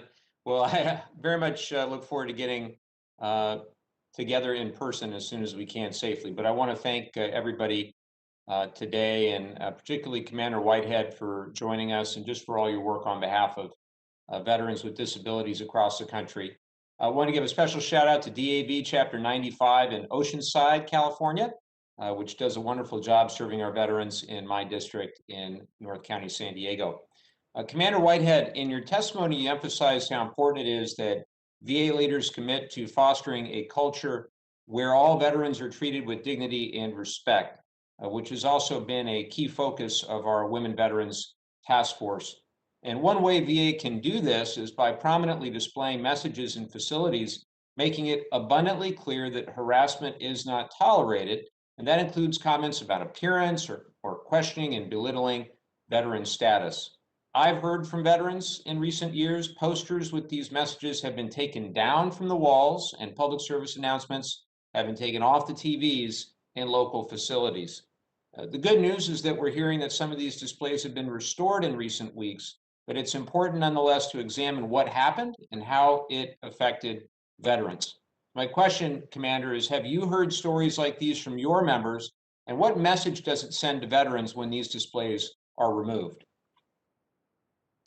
Thank you for that question. You know, obviously, a safe environment, like I said earlier, is very important for our veterans when they go into these healthcare facilities to feel safe, to go in and get the quality care that they deserve. But Joy, if you could elaborate a little bit more on maybe what we've heard on nationwide, that'd be great. Joy? Sure. I have not heard from DAV members specifically regarding that, but I think if that's happened somewhere, the message is clear. It's saying, you know, we don't have a problem, which is not the case. And we know that many employees in VA have worked very hard to start work on, you know, their Stand Up Stop Harassment campaign, their White Ribbon campaign. We hope now with the new VA Secretary McDonough's commitment that, you know, he just will not tolerate harassment in facilities from either veterans or employees, that we're going to really see a culture change, but that will require, you know, a system-wide approach throughout the system, and it will also require them to work with veteran service organizations, the users of the VA healthcare system, to really make that change. So we look forward to helping to do that and standing ready to help make that change. Well, thank you for that. I'm out of time, but I really look forward to working with you and our other VSOs to do all we can to end sexual harassment and assault at the VA. Mr. Chairman, I yield back. Thank you, Representative Levin. I now recognize Representative Murphy for 3 minutes. Representative Murphy. Representative, hold on just a second. We're not hearing you through the audio. Thank you, Mr. Chairman. We good? There you go. Yeah, thank you, Mr. Chairman, and thank you to all the panelists who have come today in representation of our veterans. My district has the 6th most populace as far as veterans in the nation here in Eastern North Carolina, and I wanted to thank you for all the hard work that you're doing. One particular issue that is very, very critical to me and very, very important to me is the issue of PTSD and TBI. I am a physician and understand the consequences that go along with some of these blast injuries, and what a critical effort it is to support our veterans who come home after combat suffering from PTSD and TBI. I've toured our places in Camp Lejeune, our Intrepid Center, and met with a lot of veterans who have suffered these illnesses. We're doing a great job, but we're not doing enough. You know, we still have 17 suicides in veterans a day. What I would like to offer, and I would ask that people would actually also help support, you know, as a surgeon, I've used hyperbaric oxygen therapy for over 30 years to help treat wounds, wounds that need help healing. And I'm a firm believer that the science shows, you know, in part, that PTSD and traumatic brain injury come from wounds to to the brain itself. The brain is an organ, just like your pancreas, just like your heart, just like your lung. And in these blast injuries, I do believe the brain is injured. And I think there's a mounting body of evidence. And as I'll say, as a physician, it's not 100% conclusive, but a mounting body of evidence that hyperbaric oxygen therapy can help some veterans get out of the trap that PTSD and TBI snares them into. Yes, we do have good treatments for them already, but we also have a fine line, a dead stop, a ceiling, if you will, when veterans really are not touched by other modalities. I have seen this make a life-changing difference in folks and veterans who have TBI, PTSD, who no other modality has helped. And I've submitted HR 1014 to ask that the veterans, the VA, really look at this issue as something that can be offered to our veterans on a large scale. It has been offered privately on veterans to a small scale. You know, we're trying to help. We're really needing to do everything physically possible to help the brave men and women who have dedicated and sacrificed so much to save our country. They come back, in some instances, changed individuals. And it is not only our duty, but it is our obligation to do whatever we can to help these individuals get their lives back and help them lead productive lives. So I'd ask that you all look at that and hopefully support HR 1014. Thank you, Mr. Chairman. My time is up. I will yield back. Thank you, Dr. Murphy. I now call on a Representative Chapter for 3 minutes. Representative Chapter. Thank you very much, Mr. Chair. And I think this is the first bicameral Zoom I participated in. I love it. Glad to work with our senators as well. And we want to thank Commander Whitehead so very much for your dedication and all of our service officers. I have two interests. One is in veterans housing, and the other one I'll follow on what Congressman Murphy just talked about, and that is brain injury and the functioning of the human brain in general, and the VA's research protocols. First, on veterans housing, I'm interested in your experience on that, particularly for the aging veteran, and experience you all may have around the country with how well or poorly the VA is integrating the need for veterans housing as veterans age with the HUD's program for VASH, as well as their 202 program, Shelter Plus Care. Number two, in terms of research on the brain, when I was first elected to Congress, I was absolutely astounded that the nearly $1 billion a year that the VA spends on research involve very few protocols that involve the human brain. I am wondering if this is something you follow as we deal with blast injuries, PTSD, behavioral health onset during service, and what more we could do working with you to increase those research protocols to study the human brain and its function. I know that Congresswoman Napolitano from California and I are heavily involved in understanding the human brain on some of the subcommittees that we work on. And I know that General Bergman is on the screen here, and I know he has a deep interest in this. I think we could really make a difference for the country working together. Thank you very much, and I'll wait for your replies. Congresswoman, thank you for those questions. And if Joy, if you could elaborate on those two questions, I'd greatly appreciate it. Joy? Very, very good question, especially with regarding the brain injuries and that lifetime of impact on veterans.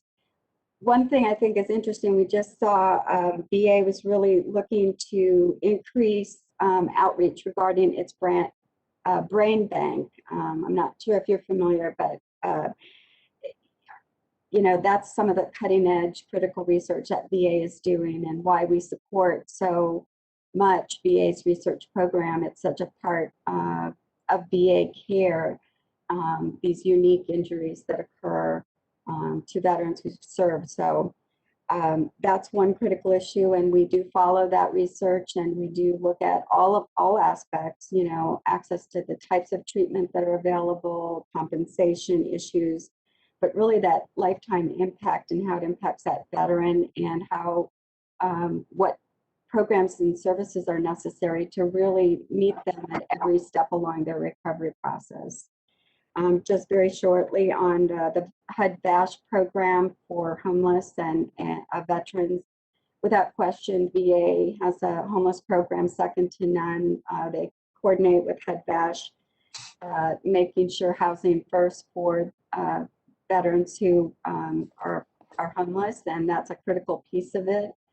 We always bring up the issue of making sure that women veterans also have access to these programs. Sometimes housing issues, needs to be some sort of separation or access with the community for them because they may have their children with them. So we always want to make sure that a veteran doesn't miss out on a really important program that VA offers just because they may have the responsibility of caring for their children as well, and they have to coordinate with the community on that. But two excellent programs that VA is outstanding and out front on. Thank you for the question, for the response, Ms. Elam, and thank you, Ms. Capter, for your interest in housing and in brain research. I just want to urge all members that we might want to take a bipartisan look at the research that's being done in Boston. That is where the collection of brains, this very large collection of brains exists, and it would be well for all of our committee members to understand the extent to which the VA invests in research.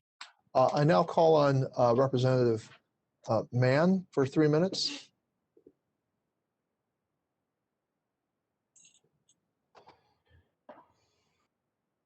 Representative Mann, are you present? If not, I will call on Representative Miller Meeks for 3 minutes. Representative Miller Meeks, Dr. Meeks. Thank you so much, Chair Takano. I appreciate this. Thank you also to Commander Whitehead.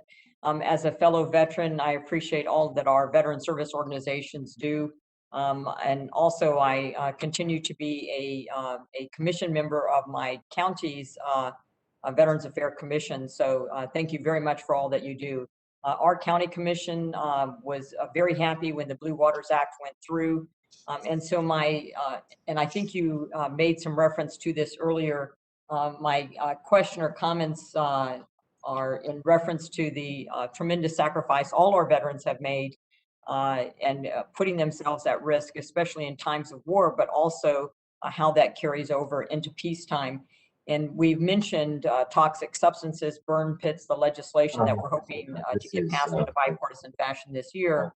And so my question is, utilizing the information we have from National Academies of Sciences and other research organizations onto environmental effects such as the burn pits, Agent Orange, that, should we have established a commission that would identify and be forward thinking in identifying toxic substances, pesticides, other things that exposure now or in the future could have adverse both physical and mental health adverse events upon our veterans, and they serve so that we do this in a proactive fashion rather than in a retroactive fashion. As all of us know, to get legislation passed to address these issues and be classified as a disability is an extraordinarily cumbersome process. So something that's looking more forward thinking to address these issues, I think might be helpful for our veterans. And Congressman, thank you for such a great question. It's very important that we do look forward, and you're exactly right that we have to start looking in the future. We can't have our veterans that are currently serving or will be serving in the future having to wait as long as we have in the past for like Vietnam era veterans and stuff like that. But if my service director Jim can maybe elaborate a little bit more on the toxic exposure and stuff, Jim. Yes, thanks, Commander. As I spoke earlier, I think we're in this situation because we don't have a great framework to establish presumptive conditions.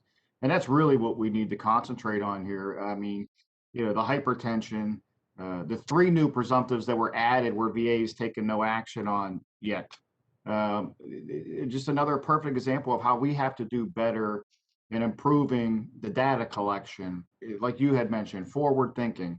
Establish a concession of exposure. That's why we're trying to, get legislation passed that will concede that exposure. So down the line, if they do develop a chronic illness as a result of that exposure, then it's that much easier to secure a medical opinion and have a claim process so they can get the benefits that they've earned based upon those exposures. So we have a lot of work to do, but we're certainly willing and want to work with you and your staff to make sure that that happens this year.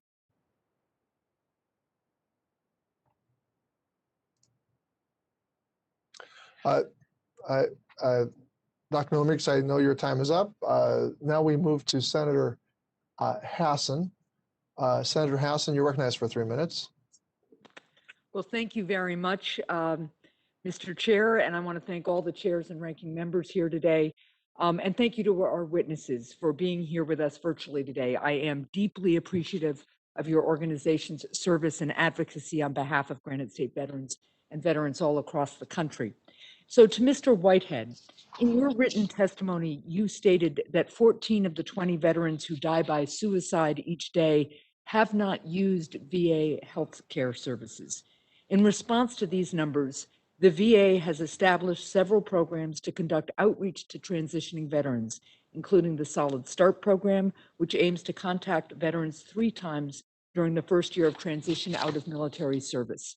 Along with Senators Kramer and Cassidy, last Congress, I introduced the Solid Start Act to strengthen and codify this important program. I'll be reintroducing it shortly with some additional provisions. What else can the VA do to help veterans, especially newly separated veterans, connect to VA health services? And how can DAV and other veteran service organizations support these efforts? Senator, excellent question, because as I stated earlier in my testimonial, any suicide is too many. One is too many, and we have to get out in front of this, and the VA has to take part of that. And I do appreciate them trying to make contact with our service members as you're transitioning from DoD to now the veterans into the private sector. But if you can elaborate a little bit more on that, I'd greatly appreciate that. Sure, just briefly, I would say that the Solid Start program, we're happy to see that going to be reintroduced, very important program. Having that connection right out of military service, whether it's through VA's outreach efforts, the veteran service organizations like DAV, the programs where we're right there making sure that veterans understand about the benefits and services that are available to them when they get out, connecting them with employment opportunities.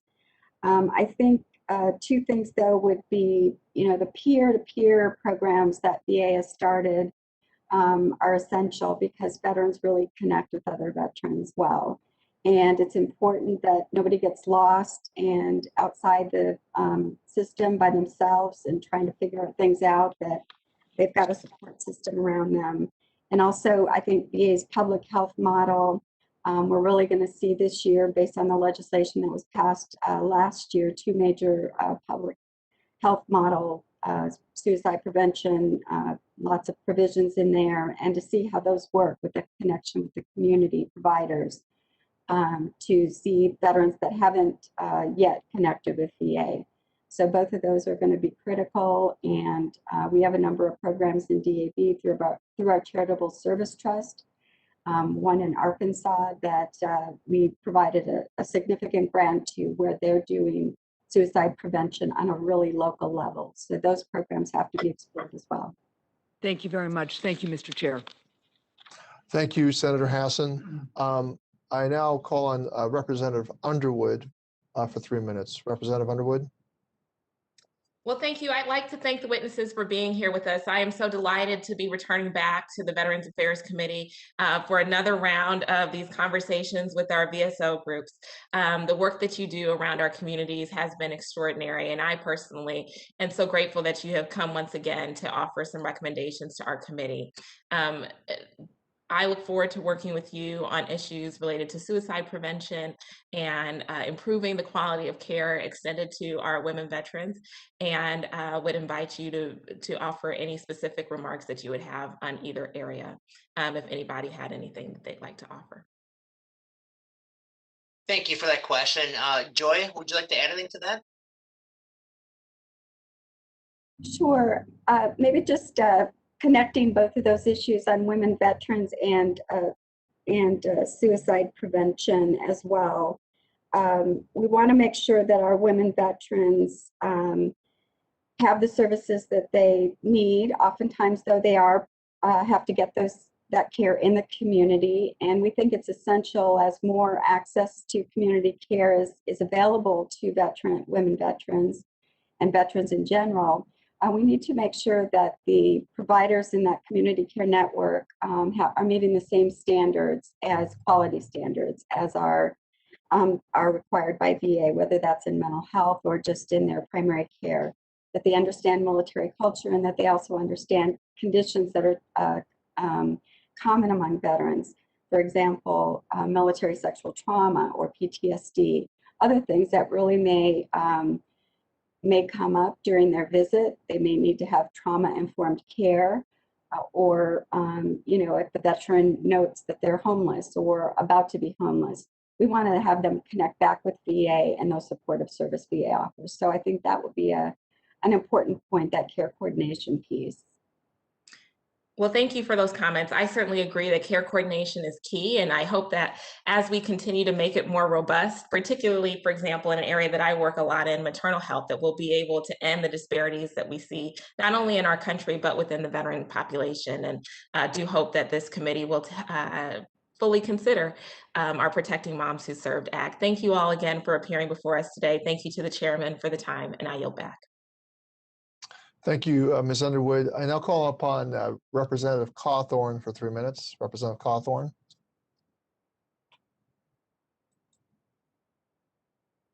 Mr. Cawthorn doesn't look to be present currently.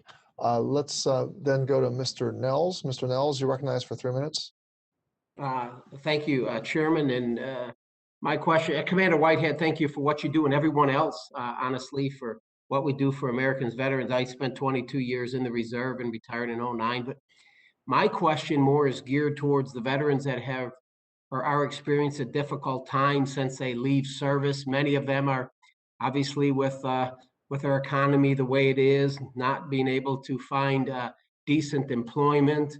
Those that are having a difficult time readjusting back into civilian life, having difficult times with their family, whether it's their spouse or their children, because they have PTSD. There's a plethora of issues that our veterans are facing, even with the COVID. And so I'm more talking about those veterans that end up in our criminal justice system. And my question would be is do you feel, Mr. Whitehead, that our nation, our criminal justice system, the individual states are addressing our veterans' needs, those that find themselves on the wrong side of the law? I know we have veterans courts in some states, but what are we doing to try to help those veterans that are being held in our county jails for crimes and different things, nonviolent crimes, as it relates to just them trying to find a way to get readjusted back in the civilian world?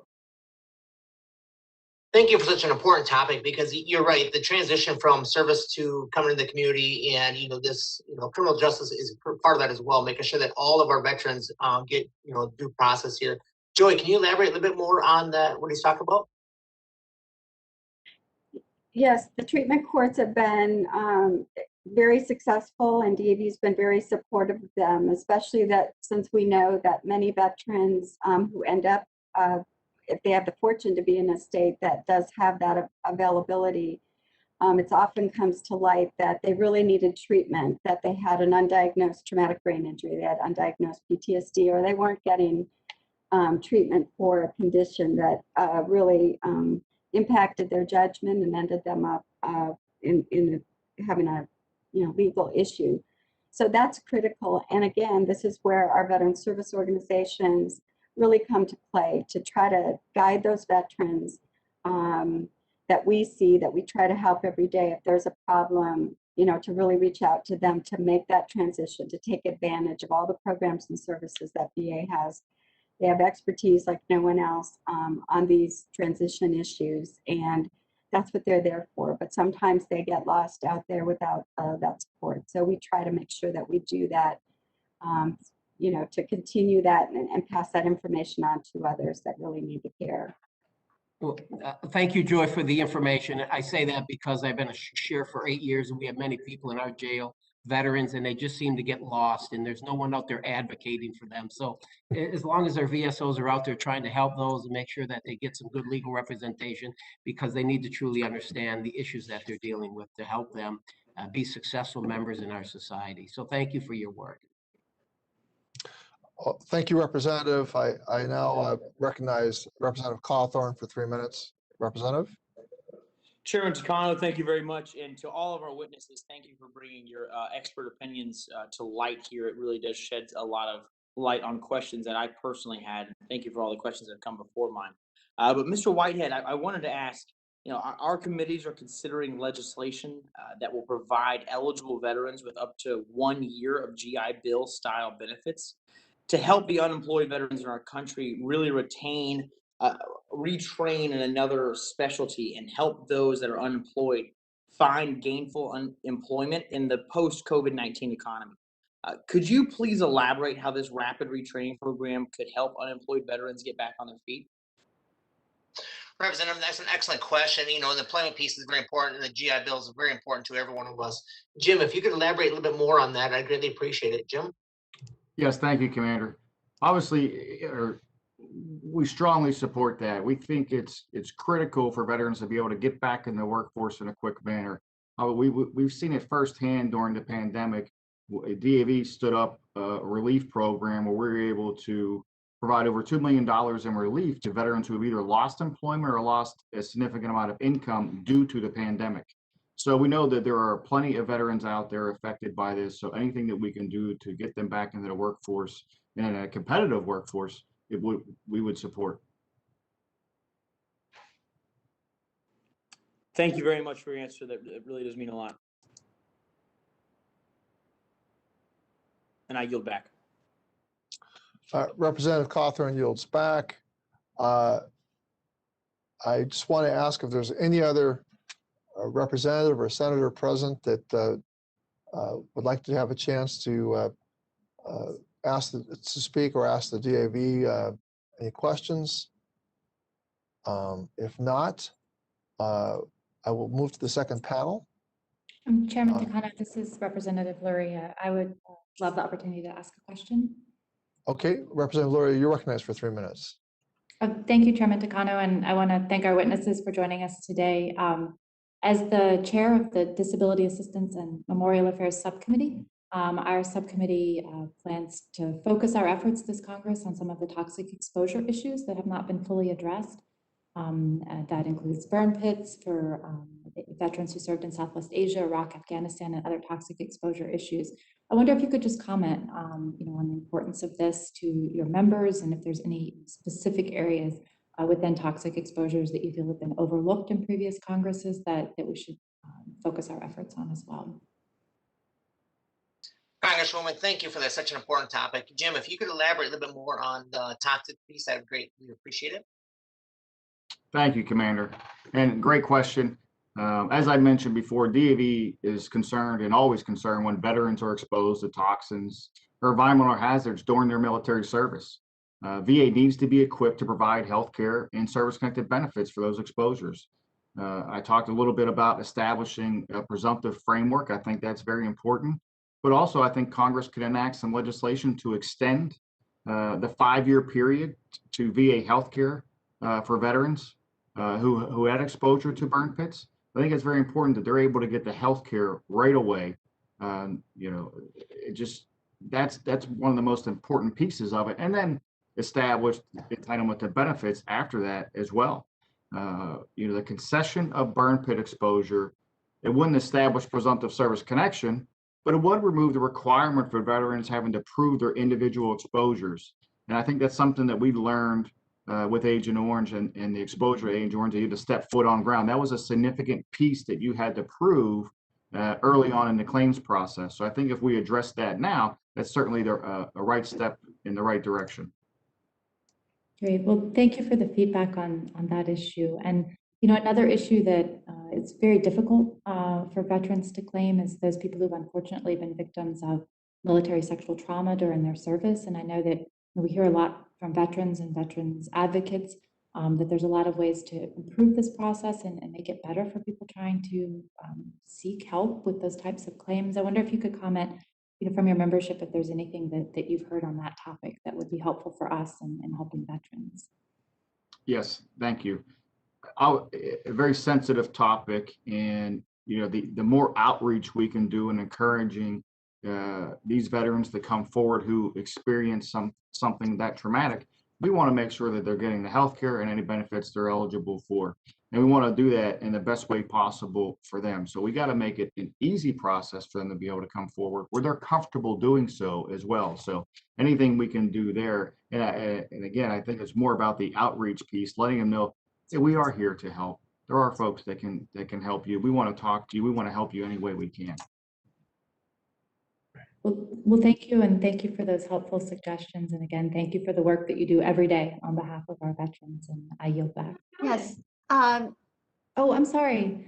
Joy, did you want to add something as well? Please go ahead. Ms. Zealand, do you Mr. want to? Chairman, it's Senator Blackburn. I would like to get a question in, if I may. Senator Blackburn, I have you on my list, but Senator Bozeman is ahead of you in seniority, so I'm going to call on him. If there's if there's no other response to Ms. Luria, she did have a little bit of time left, I will move on. Thank you, Ms. Luria. Thank you, Representative Luria, for your questions. Thank you for your work on toxic exposure as chair of the DAMA subcommittee. I now call on Senator Bozeman for 3 minutes. Senator. I appreciate that, and I really enjoyed the discussion. Senator, I just want to make sure that the sound is okay. It sounds low to me. Can we make sure our technicians, can we fix the sound on Senator Bozeman?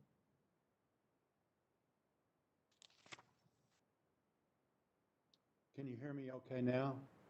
It still is faint. It's still low. I will try and speak really loud. Is that better? It's a little better. I guess we'll proceed. Go ahead, sir.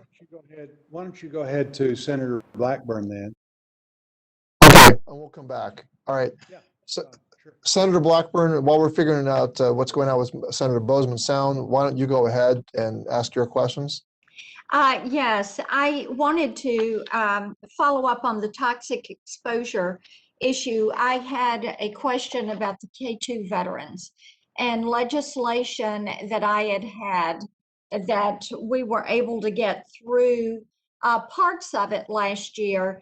And then President Trump issued an executive order handling much of what we needed around the K2 veterans. This really affects some of the 5th group out of Fort Campbell, the 160th, and people that are constituents of ours in Tennessee. So I would like for you to comment on the K2 veterans and what you are hearing from them as it relates to the hazards, the chemical hazards, the exposure, the risk that this has to their health.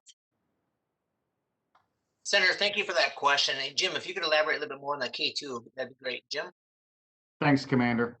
DAV fully supports the K2 Veterans Care Act as it will provide healthcare eligibility and establish a framework for presumptive diseases that obviously could lead to benefits for these veterans. As we know, and as you mentioned, there's a lot of veterans. There's up to 15,000 service members that were deployed to the K2 Air Base. So it's very important that we get it right now to ensure that they're taken care of. I haven't spoken to any one of our members who've been personally exposed on that particular base, but we know, again, 15,000 veterans were. So it's important that we do whatever we can to ensure that they are taken care of if they develop any illnesses associated with those exposures.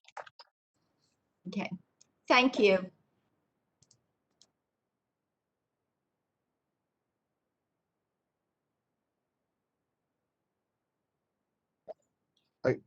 You still have time left. Senator, if there's no other questions, I'll move on to Senator Bozeman and see if we have Senator Bozeman's sound fixed. Senator Bozeman, you're recognized.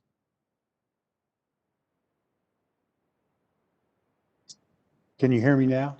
Yes, a lot better, Senator. Go ahead. Oh, good. Very good. Technological difficulties.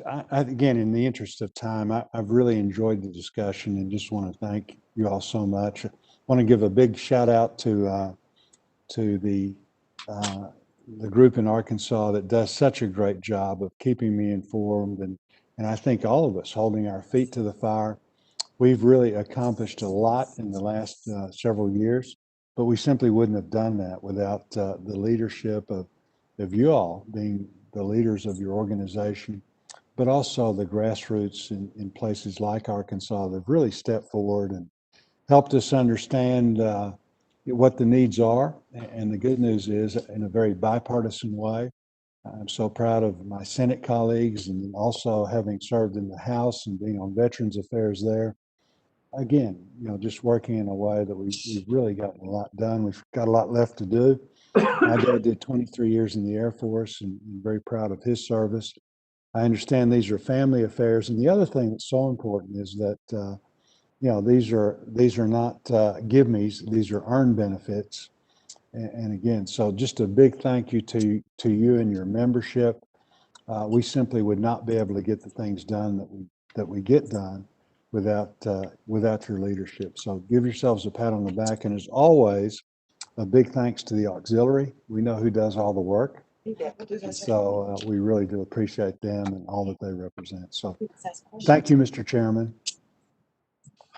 Thank you, Senator Bozeman.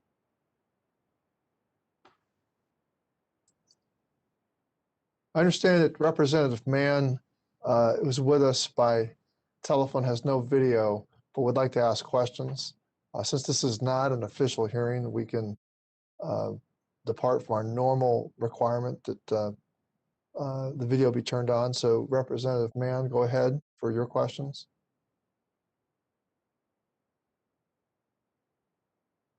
Representative Mann, are you able to unmute yourself? Let me see if the staff can.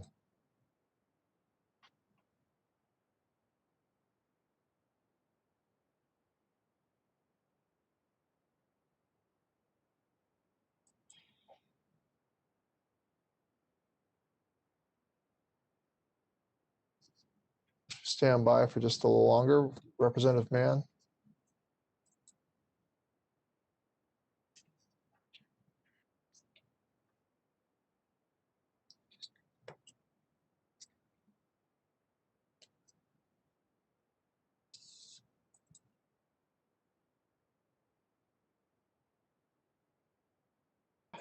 Oh.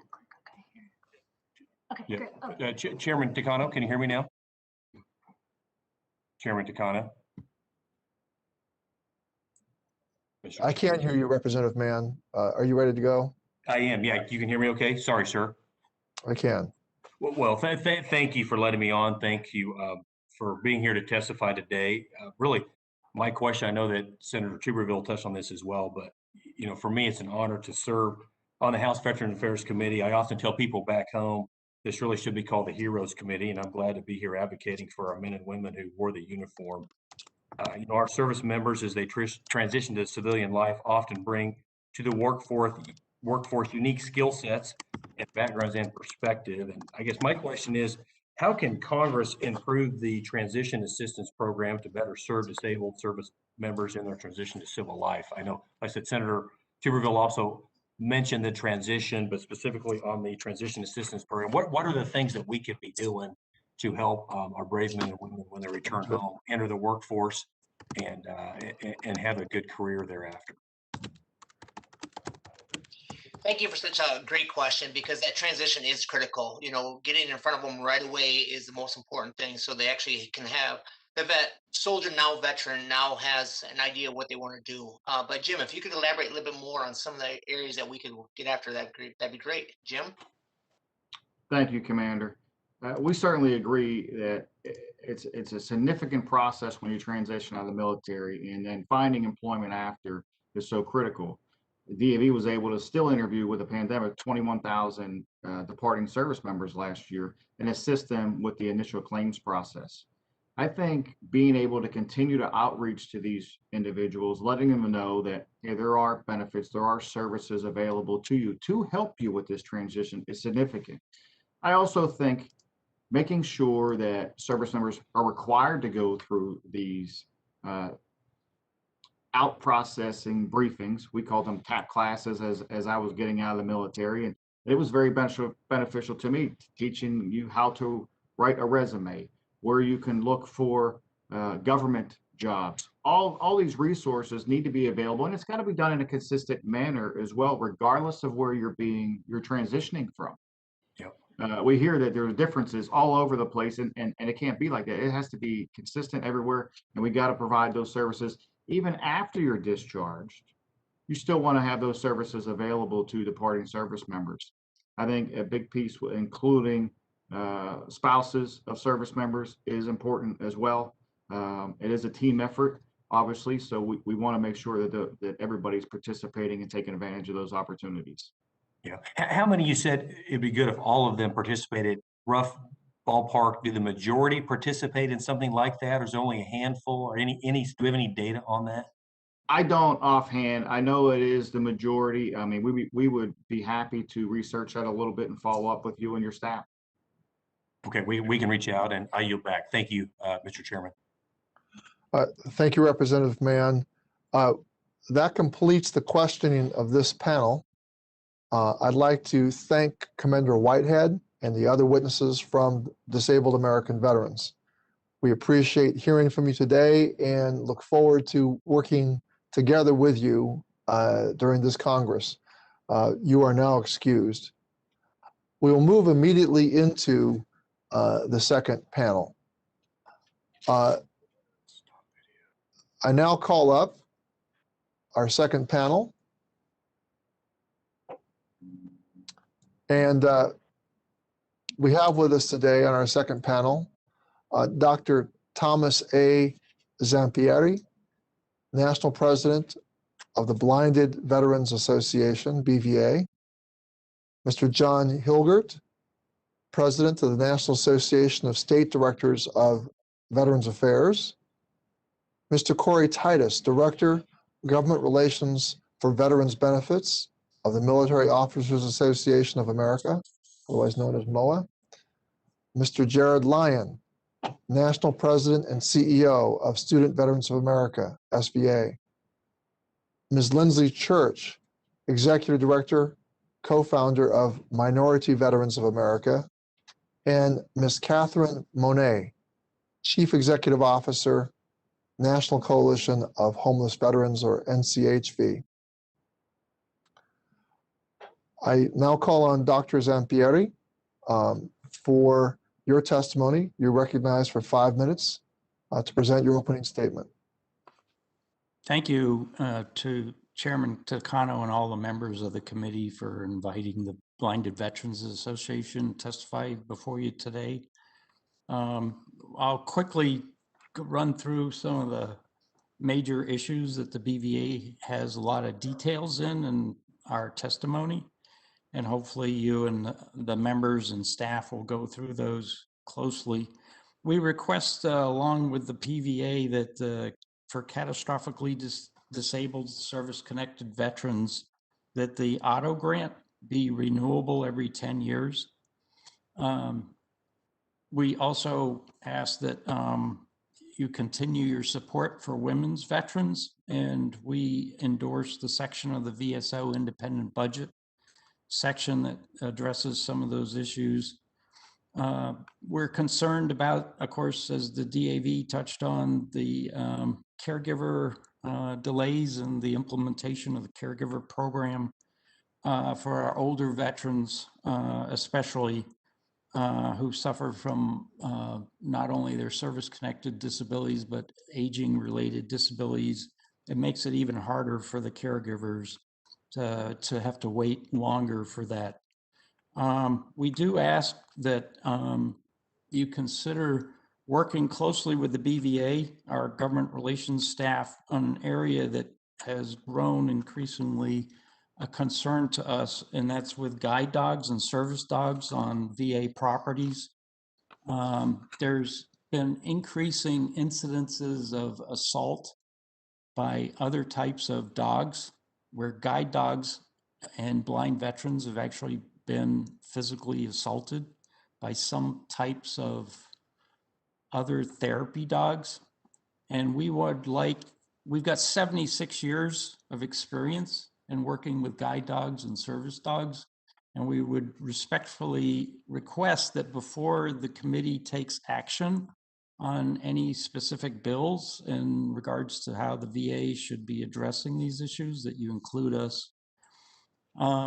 We also are concerned about staffing and funding within blind rehabilitation services. With the COVID shutdown, the blind centers went virtual, and as other medical services have had to make that dramatic shift, what we've been concerned about is they're not replacing staff, though, existing staff in those blind rehab centers. And we would point to Public Law 114-223, which has a requirement for staffing for special rehabilitative programs, not just blind, but spinal cord also, and the funding for those programs. For those of you who serve on both the VA and the DoD world, armed services, I've got 3 issues that really would like your attention. One is may be under the radar screen, sort of, but we're excited. Last September 29th, the Assistant Secretary of Defense for Health Affairs and the Surgeon General of the UK established a formal agreement to have an international joint ocular trauma task group. And they have formed it with a couple chairmen who are ophthalmologists, highly experienced, combat experienced ophthalmologists. And there's as many as 15 other representatives on this task group. And lo and behold, now the problem is they have no money. You can imagine. So just to let you know how much interest there is, the Surgeon General of the UK personally told me that there's at least 6 other countries that want to engage with this because eye injuries are such a significant portion of all casualties. So Israel, Germany, Canada, Australia, just to name a few.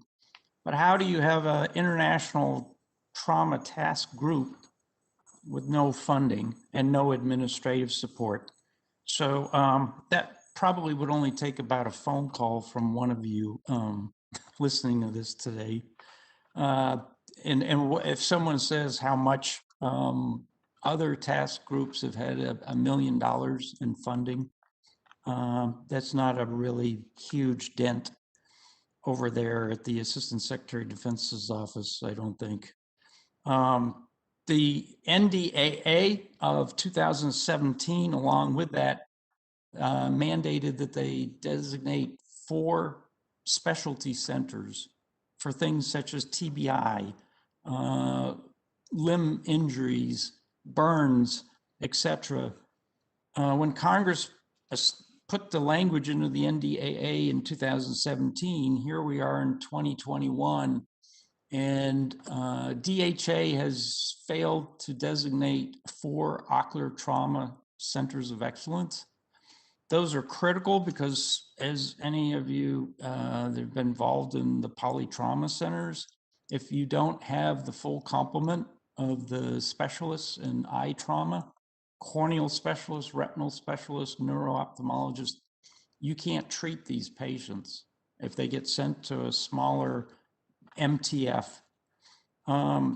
So that's an oversight issue.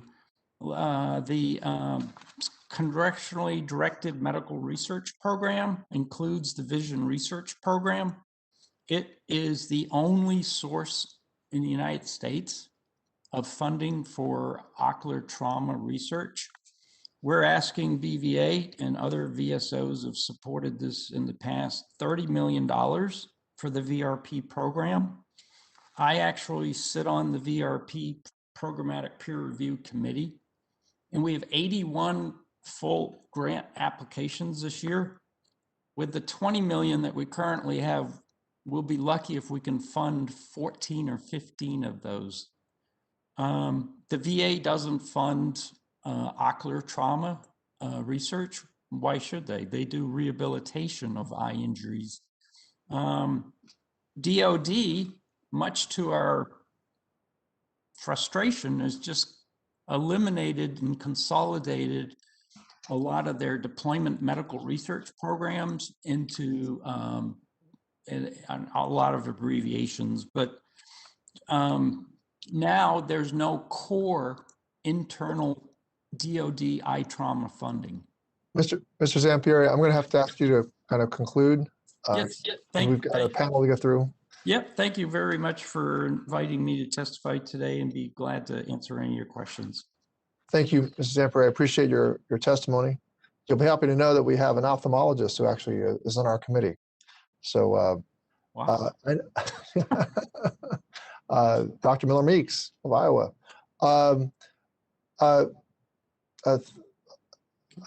Mr. Hilgert, I now recognize Mr. Hilgert, I now recognize you for 5 minutes to present your opening statement.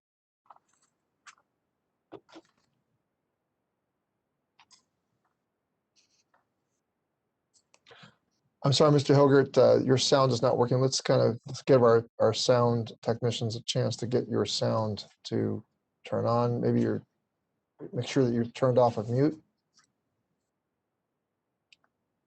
Can you try again? Mr. Hilgert? Still no sound.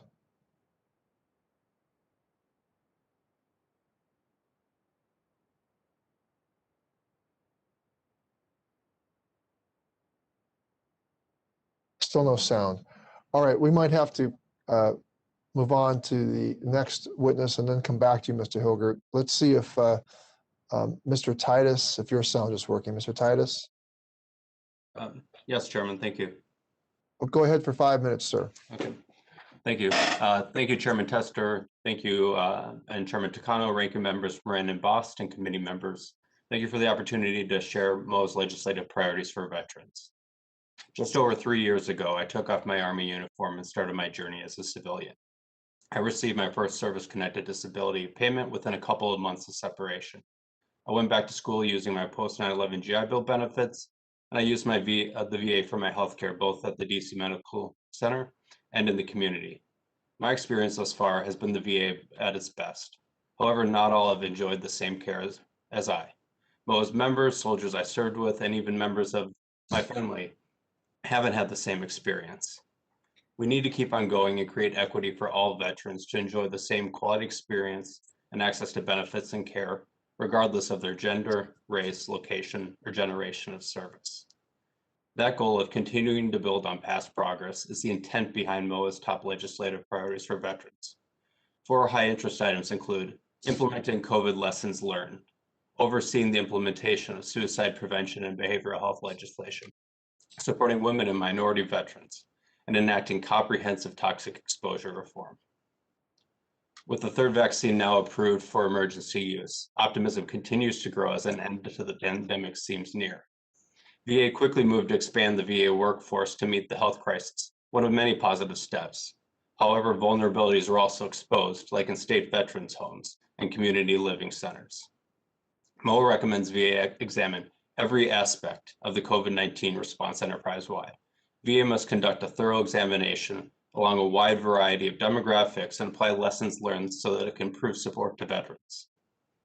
The 116th Congress passed many landmark bills to address mental health needs and prevent suicide. Congress's oversight is essential as VA implements these in an effective manner. The pandemic has only made it more challenging for veterans to engage with VHA.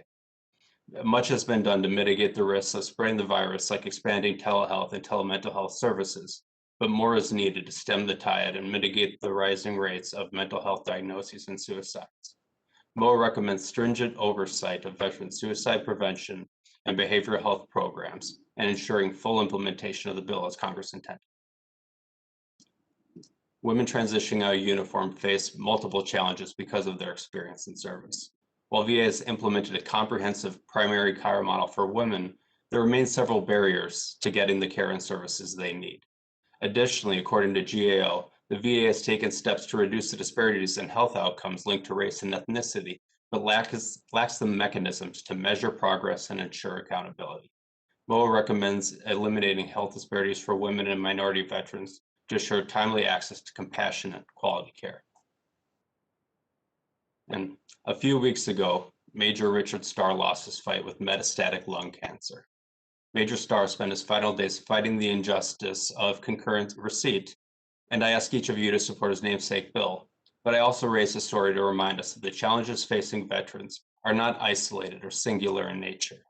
Our military's use of burn pits is suspected as a factor in his death. Health issues compounded into veterans' benefits issues and vice versa. It's time to take a holistic approach in supporting challenges veterans face, like toxic exposures. MOA recommends passing comprehensive toxic exposure reform that helps veterans by enacting Senator Sullivan and Manchin's bill conceding exposure, expanding access to health care, and improving the reporting requirements of presumptive conditions to ensure they are helping veterans the way they are intended. I thank you for the opportunity to present MOA's priorities. We look forward to working together with the committees to build on the VA's progress to date and create equity for all veterans. Thank you, and I look forward to your questions. Thank you, Mr. Titus. Mr. Hilgert, let's see if your sound is working. Mr. Hilgert?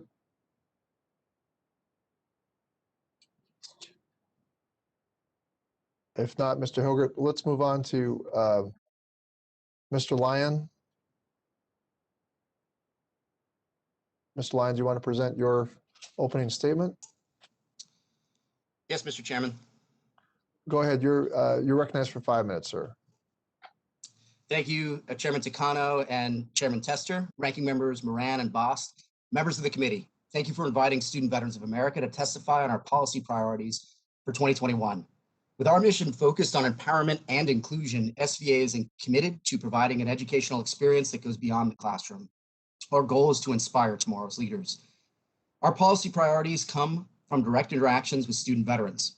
Over the past decade, we've also dedicated significant resources to researching the efficacy and the impact of the post 9/11 GI Bill. The purpose of our research has been to address a straightforward question.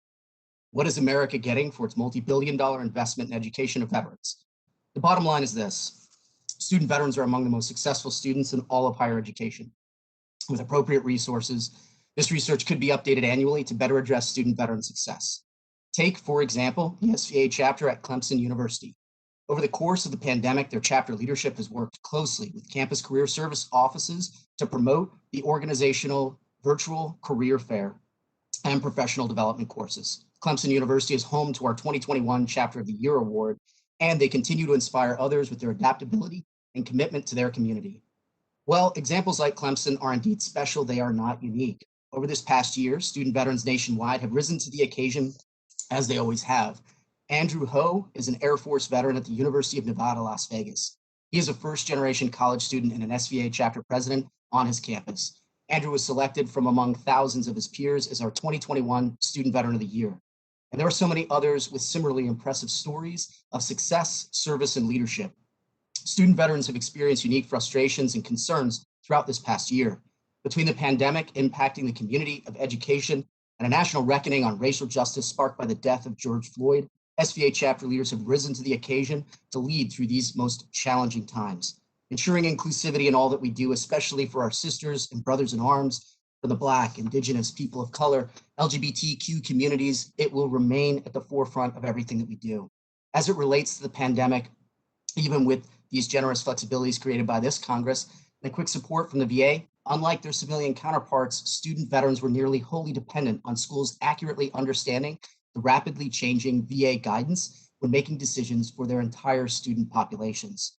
While not a whole fix, this is why one of our first legislative recommendations is to codify national emergency flexibilities for GI Bill students.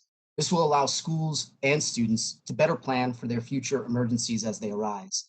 As for the majority of our recommendations, based on what student veterans have told us in recent years and months, we are committed to our priorities having a central theme, and that is the GI Bill is the front door to the Department of Veterans Affairs. Typically, using the GI Bill is one of the first interactions that a newly transitioned veteran will have with the VA and the universe of post-service benefits and programs. This means that a seamless GI Bill process is key to establishing trust and confidence in VA.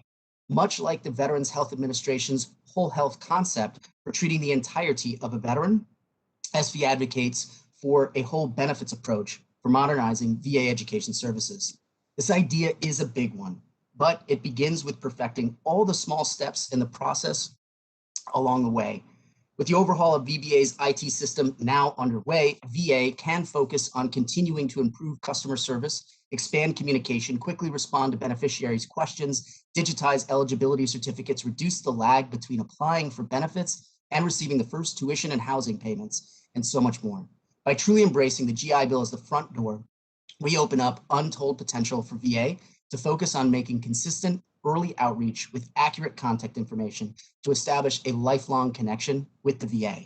The effects of treating the GI Bill as the front door to the VA will be felt immediately. At Student Veterans of America, we often say that veterans are the ambassadors for military service. Similarly, the quality of the VA service to student veterans is the ambassador for all VA services. We look forward to focusing on this concept as we work with our partners at the VA and our veteran advocate counterparts during the 117th Congress and beyond. Moving forward, the GI Bill as the front door to the VA mentality, we are hopeful that this Congress can focus on addressing some of the lingering basic needs of student veterans. For example, increasing access to childcare is a near universal conversation among SVA chapters. This should come as no surprise, considering that more than 50% of student veterans have children. We thank Chairman, ranking members, and the committee members for your time, attention, and devotion to the cause of veterans in higher education. As always, we welcome your feedback and questions. Thank you so much for inviting Student Veterans of America to testify today. Thank you, Mr. Lyon. I now call upon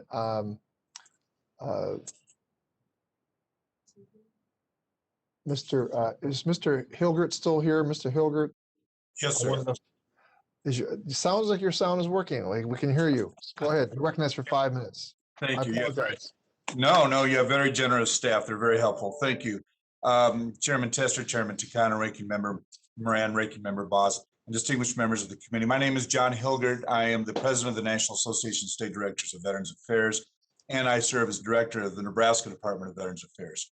NASDVA is comprised of state directors from every state and every territory.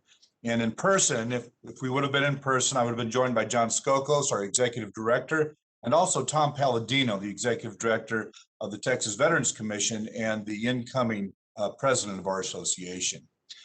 States and territories continue to increase their roles in holistic service providers to veterans. We coordinate, connect, we convene teams to address veteran employment, education, economic empowerment, and continued health, whole health and wellness.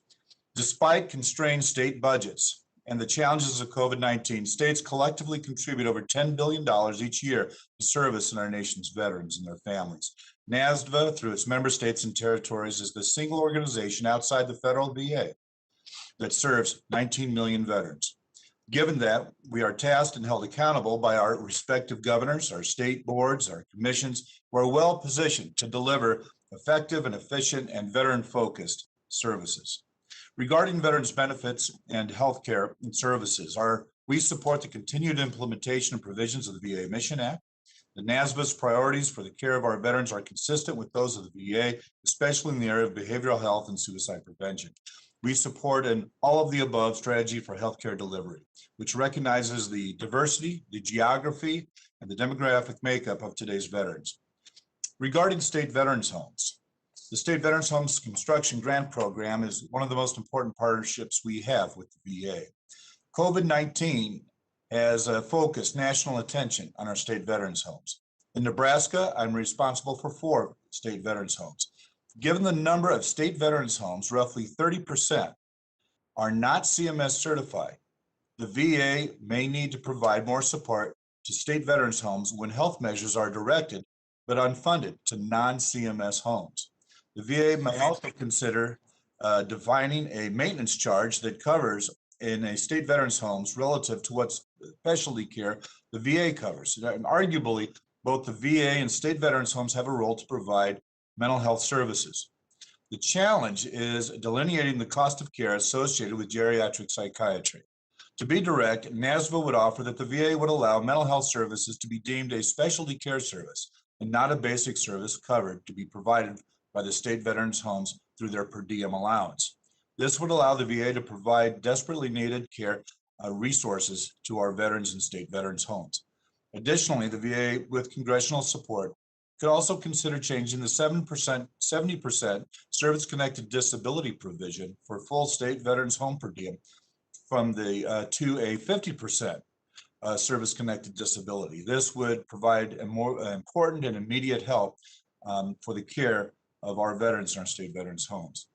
Despite all of the challenges of COVID-19, NASVA continues to support a commitment to the significant funding of the State Veterans Homes Construction Grant Program, roughly to increase the funding to at least $500 million. NASVA is encouraged by the committee's oversight and interest in examining and improving the VA support of our state veterans homes. Please use NASVA as a resource to validate lessons learned, to test ideas, and to identify potential legislative changes. Here's an example. As the VA's Millennial Electronic Health Record is deployed, use the state of Washington to test consistency for the seamless delivery of quality care with the new rollout.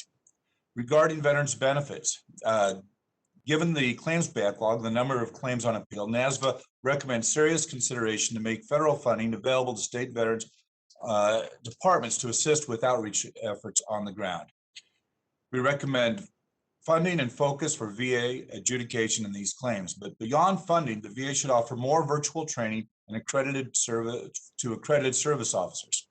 And finally, NASVA would like to emphasize the important role of the National Personnel Record Center in providing vital records, which is frankly the lifeblood of the system regarding our benefits advocacy. Regarding the VA funding, once released, NASVA would welcome the opportunity to review the details of the President's fiscal year 22 VA budget and would respond favorably to an invitation to comment on said budget at a later date. Women veterans, they comprise 20% of our armed forces at this point and are growing. We would strongly encourage that the VBA make the Women Veterans Coordinator a full-time role. Distinguished members of the committee, with your continued support, we can ensure to serve the needs of our veterans and their families.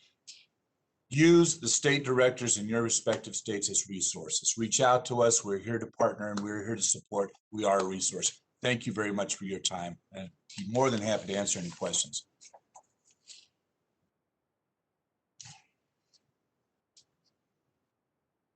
Thank you, Mr. Hilgert. I now call on Ms. Church. Ms. Church, you are recognized for 5 minutes for your opening statement. Chairman Takano and Tester, ranking members Bost and Moran, and distinguished members of the committee. My name is Lindsay Church, and I'm honored to serve as the executive director and co-founder of Minority Veterans of America, a nonprofit dedicated to creating community belonging and advancing equity for minority veterans. I served in the United States Navy as a Persian Farsi linguist before being medically retired. I'm the daughter of a woman veteran, the third generation of my family to serve, and one of the many queer veterans who served under Don't Ask, Don't Tell. I want to begin by thanking you for prioritizing the needs of minority veterans on these panels and for allowing us to contribute. MVA began as a movement in 2017 because many in the community felt unsafe and unwelcome in traditional veteran spaces and in VA care. We were founded by myself and Dr. Catherine Pratt, a Korean American woman veteran who struggled with similar challenges in the veteran community.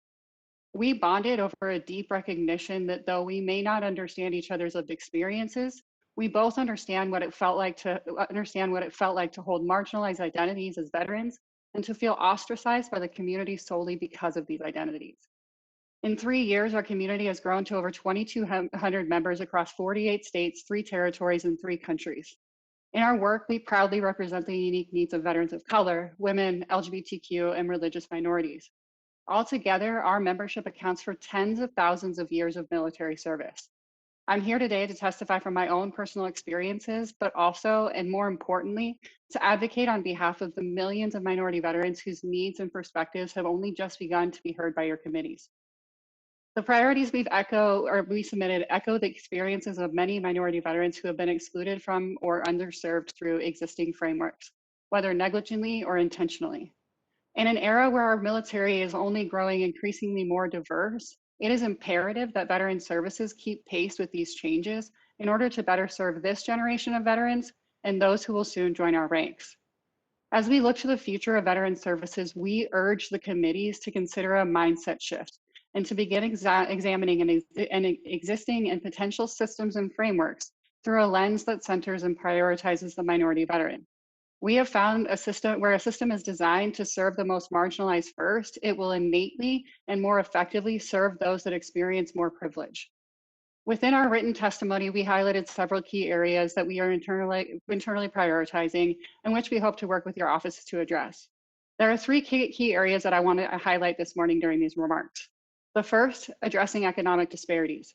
Minority veterans show up not with singular identities, but with intersecting and overlapping characteristics, the weight of which impacts and compounds many of the factors that we're proactively seeking to address. It is critically important that we begin looking towards positively impacting economic disparities within the veteran community through an intersectional and trauma-informed lens, especially as we re-examine the provision of GI Bill interval pay and equitable access to capital. The second point I would like to highlight is resolving systemic injustices for minority veterans. The recent murder of Specialist Vanessa Guillen and the continued incarceration of Corporal Teu highlight the need for urgent action to address a culture that is failing to adequately support our community. We must initiate comprehensive reviews and structural reforms to address the continuum of harm felt by military sexual trauma survivors. Fight to repatriate deported veterans, codify the military trans ban into law, and rename VFV facilities named after Confederate surgeons, eugenics movement leaders, and those believed to have been involved with Nazi sterilization efforts. Finally, addressing the healthcare disparities and creating a more equitable VA. As I mentioned previously, the nation's veteran population is only becoming more diverse by the generation. It is imperative that we design a 21st century VA that is inclusive of veterans and the many identities that we hold. We can begin to build this department by adopting a gender inclusive motto, ending the ban on gender affirmation surgery and abortion-related counseling and services, and expanding IVF and surrogacy program offerings to empower millions of minority veterans to begin family planning in the ways that make sense for them. We're at a moment, and we're at a moment in time where the VA and these committees have a real opportunity to regain the trust and confidence of minority veteran communities that have historically been excluded. We must take advantage of it, and we must begin looking towards development of programs and systems that were specifically designed to support our nation's most vulnerable veteran populations. I again thank you for the opportunity to testify today and look forward to continuing to work with you and your offices, and I'm happy to answer any questions that you might have. Thank you, Ms. Church. I now call on Ms. Monet for her opening statement for 5 minutes. Chairs Tester and Takano, Ranking Members Miranda and Boss, and distinguished members of the Committees on Veterans Affairs, it's an honor to share NCHV's legislative priorities with you today. We thank you for your continued efforts to focus on the needs of this group of veterans. The assistance Congress provided since the pandemic has started has allowed NCHV member organizations across the country to keep veterans safe from COVID by social distancing in shelters, ramping up rapid rehousing capacity, and focusing on individualized housing options in communities across the country. While HUD has not yet released 2020 PIT count data, we know veteran homelessness decreased by 50% between 2010 and 2019, largely due to increased investment, adherence to evidence-based solutions, and dedicated coordination at the national and local level.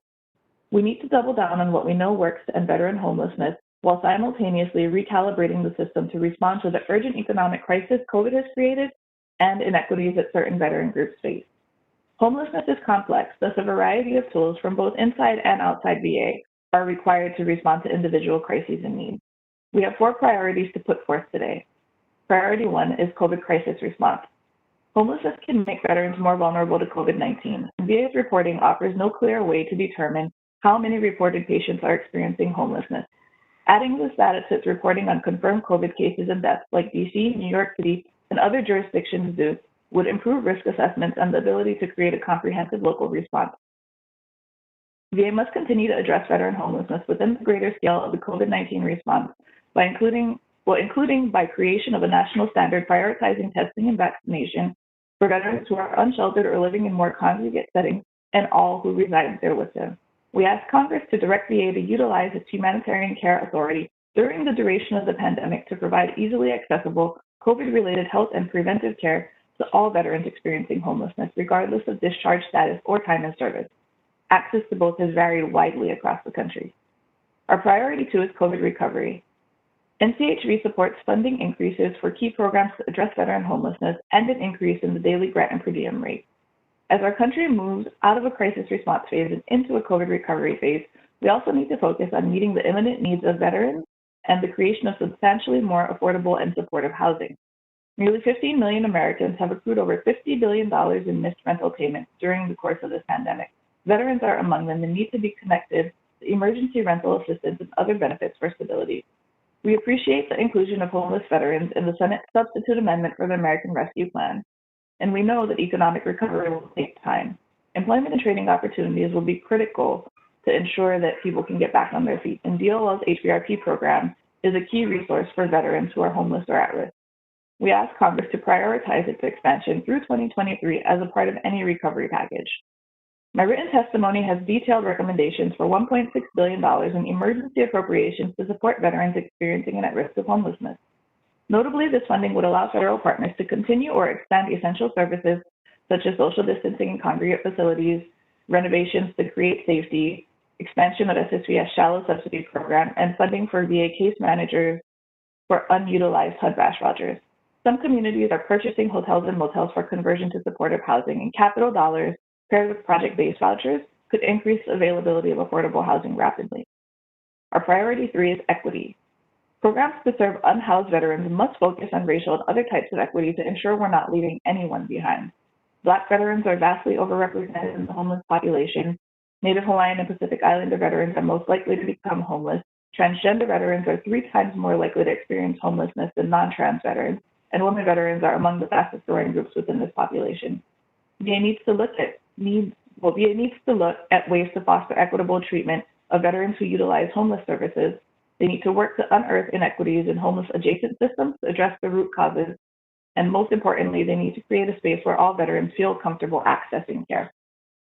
Our 4th priority is housing affordability, which affects both veterans and civilians alike. It is beyond time for housing to be considered a right in this country. The average rental price, according to HUD, has increased by 66% between 2010 and 2020. Yet, the federal minimum wage has remained unadjusted since 2009. A livable wage offers the dignity of being able to afford the minimum basics needed to survive. And in 2019, over 660,000 veterans were paying more than 50% of their income in rent. You can make meaningful progress toward ending homelessness for all by increasing the minimum wage or making it right with subsidies for all who need them.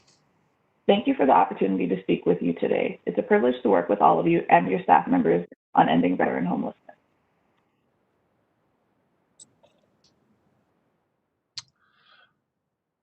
Thank you very much, Ms. Monet. I'm now going to call myself and then the ranking member for questions. I'll see if I can get Mr. Moran, Senator Moran, in before we actually take a recess for 10 minutes. But so let me get started with my questions. I recognize myself for 3 minutes.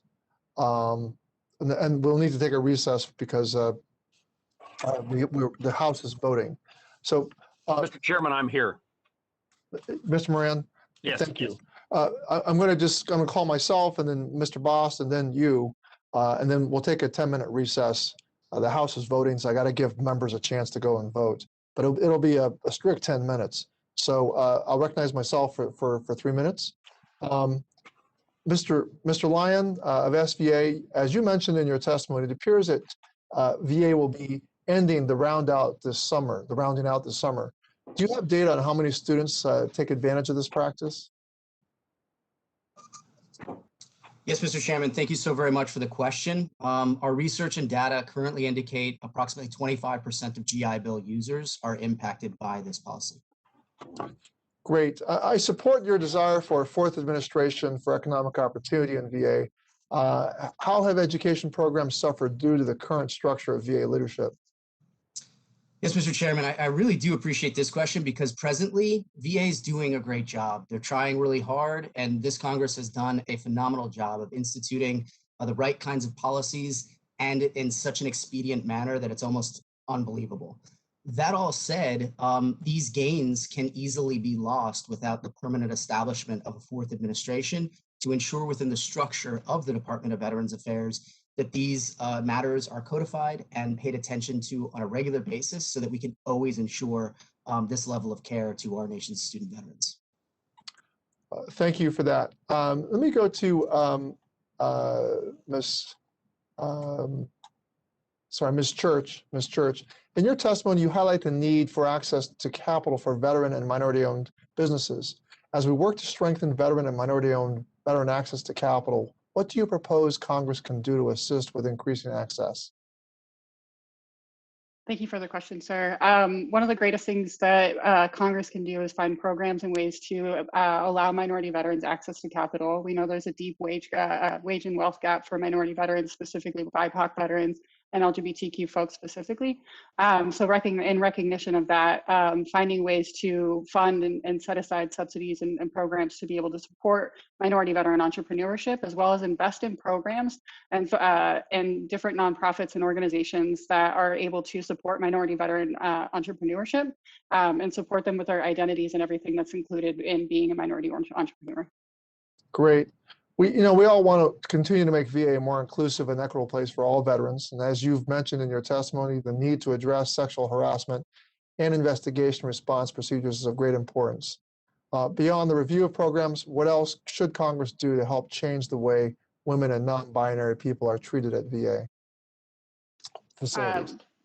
Thank you for that question as well. We do believe that a comprehensive review of the structures and reporting for sexual assault and sexual harassment needs to be done. We watched the appalling treatment of one of your own staffers in the last under the last administration. So I think one of the biggest things that VA has to do is build trust. Even if the mechanisms are in place, people don't trust them. So we need to be able to figure out ways to support those survivors and being able to report and find justice and accountability, and for that perpetrator not to be continued, so it be allowed to exist in those spaces. That's great. Thank you. I want to quickly move to Ranking Member Boss so he can ask questions. Ranking Member Boss, go ahead. Thank you, Chairman. And one of the questions that I asked the first panel is one I would just to ask the panel here. I mentioned the fact that Chairman Takano and I have introduced the Vaccine Act, and this will expand the access to vaccine to all veterans and the caregivers of those who are certain long-term or home-based caregiver programs. Would your organizations be in support of the bill, and why or why not? And whoever wants to speak up. Well, certainly we would, the National Association of State Directors of Veterans Homes would be certainly supportive of that. And it's interesting that you talk about caregivers and veterans.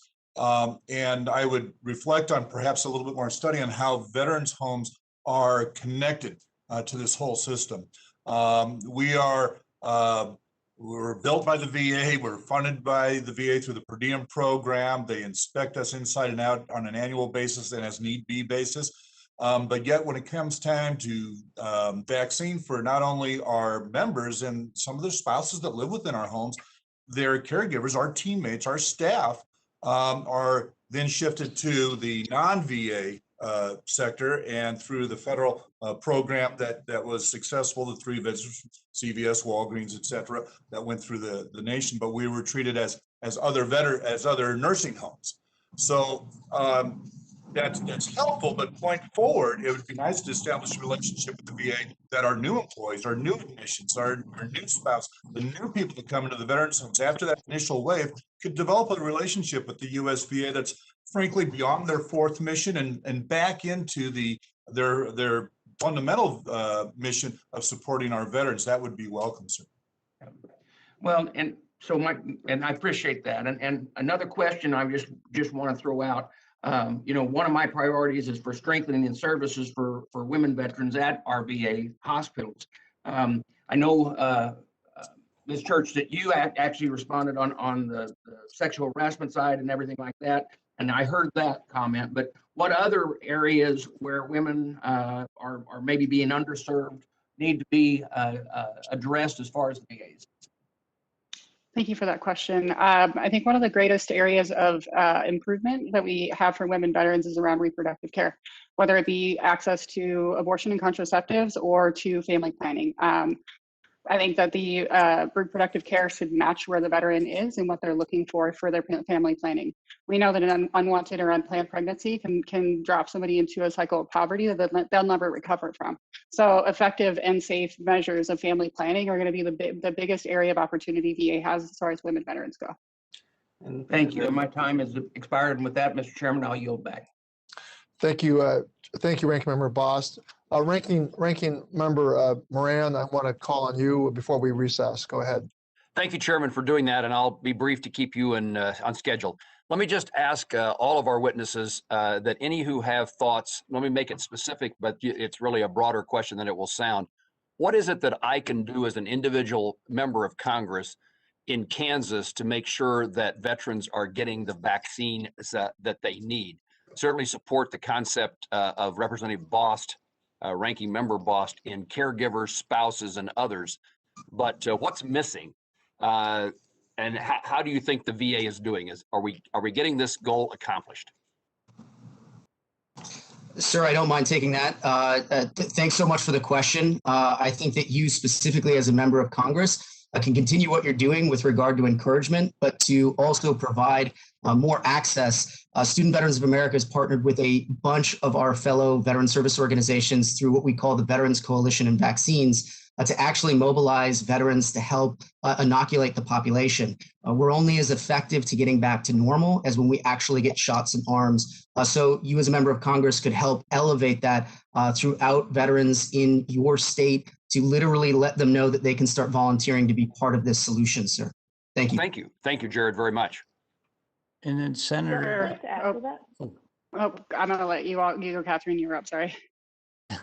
Well, I'll be real quick. So I'd like to add to that and just note that some of the issues that we're seeing with homeless veterans mirror the issues that Mr. Hilgert raised with state veterans homes. And in some communities, people experiencing homelessness and shelter providers have actually been prioritized for the vaccine because of the congregate settings and the high risk of transmission. So I think I'd encourage you to make sure that your solutions are all encompassing and provide some level of equity for people who are highly underserved.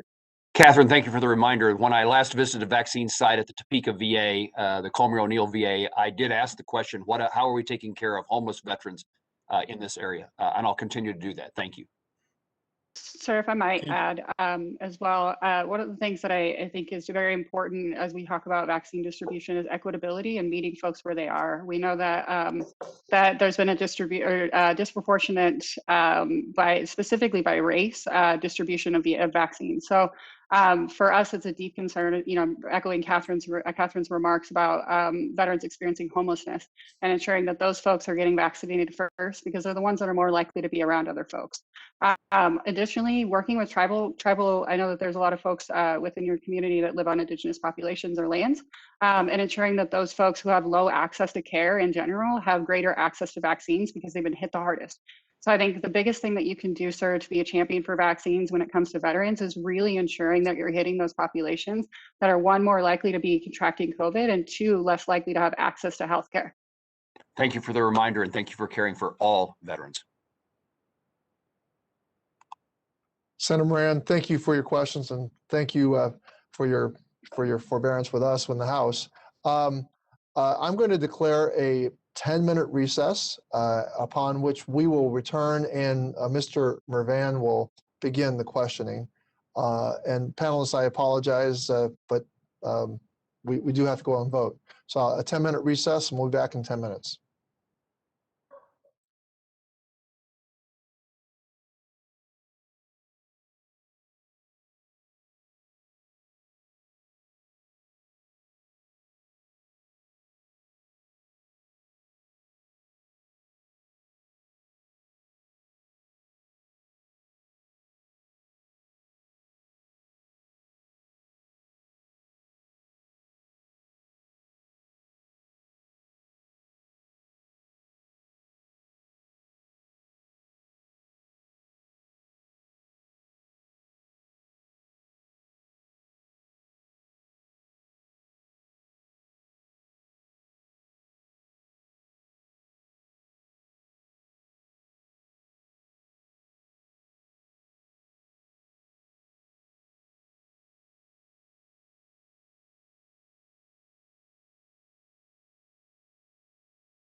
I now recognize Mr. Mervan for his 3 minutes. Mr. Mervan, go ahead.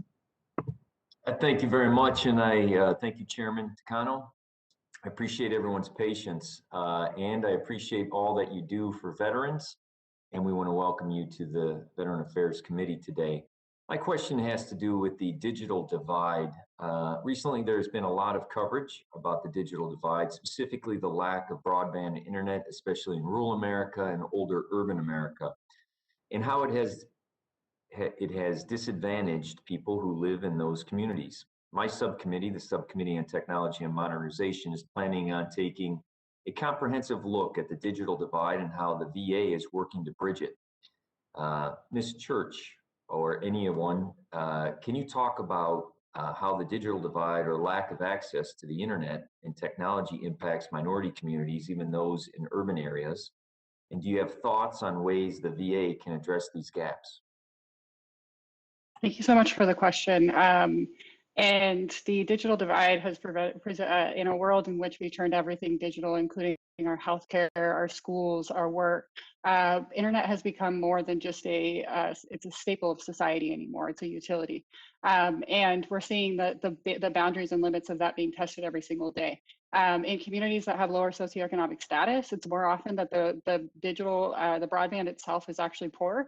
In addition, when you don't have technology access to begin with, you can't go to work, you can't go to school. So some of the things that we've seen are the lack of technology and the tools to actually be able to go. So thinking about cell phones being able to, or being your primary device of healthcare anymore. In addition, like tablets and expanding the availability of those tablets in lower income communities and families to ensure that those folks actually have access. And in addition, it was working with tribal and indigenous populations to ensure that broadband expansion doesn't just hit rural communities, but also hits indigenous populations and lands.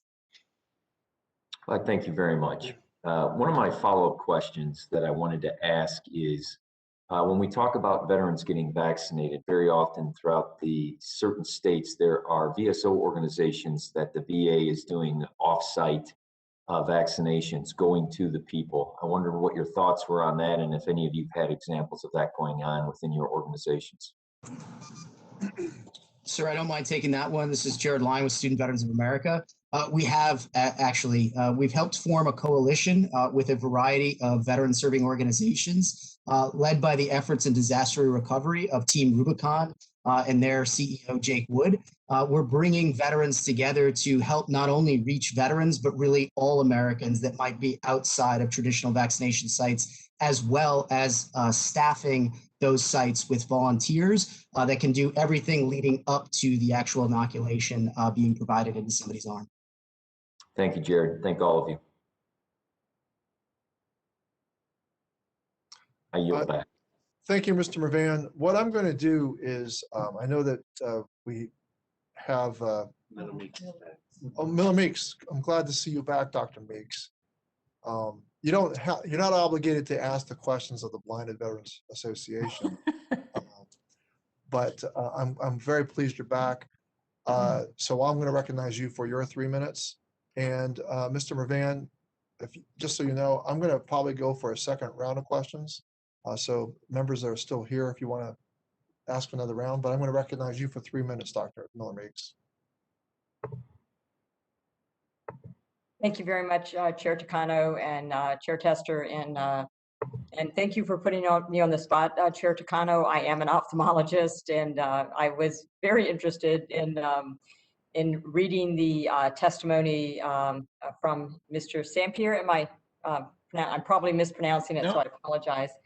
But I can't say that I knew about the ocular trauma centers that you have referenced, but I did reach out to the American Academy of Ophthalmology and to our ocular research division or ophthalmic research division at the University of Iowa for their input on that. So I don't have an answer yet. But I would say my concern is that there is a tremendous amount of ophthalmologic research that goes on throughout the country. And it's interesting where you mentioned in your testimony the increase in trauma, ocular trauma, but as someone who trained residents, we have been seeing a decrease in ocular trauma on the civilian side. But to your point, during Desert Storm, I was called up, even though I had retired, I was called up to come back onto active duty to be deployed for the purpose of treating ocular trauma and IEDs related, ocular trauma related to IEDs. But my husband was deployed at that time. And since I was retired, I was able to decline. But I called back up as soon as my husband got back to be deployed. But at that point in time, they no longer had need of my services. So I can't address your question, but I will certainly continue to look into that. But my concern would be that we dilute the research that's going on in ocular trauma. And if we restrict where veterans can go for service, that does create a hardship to their families. So we need to be recognition of that. The question I have, however, in the time that remains to me is in relation to COVID-19. There are veterans who have a myriad of diagnoses. Some, they have service-related disabilities. And so I'm concerned. I have been approached, as I mentioned, I'm a Wapello County Commissioner. I've been approached that a veteran service member with a service-connected disability died on the death certificate because they had COVID-19 or were tested. Their death certificate has COVID-19, not their actual cause of death. So this is related to me personally, so I know that this exists. And so is that a concern? Do we have a problem with survivors getting dependent and indemnity survivor benefits when the diagnosis is on the death certificate, it's COVID-19, when it actually may have been a service-connected medical problem that was the true source and cause of their death? And with that, I'll yield back my time and I'll listen. Thank you. Congresswoman, thank you for that question. Absolutely. We think that's something that we're starting to see from our members, boosting concern on that issue of getting recognition on the death certificates. And we think that's a real problem with over 500,000 deaths of COVID. There's a very, there's a lot to be reviewed right now in regards to the death certificate. So we certainly believe that taking a second look for that is essential to ensure that that DIC is getting appropriately given. Thank you.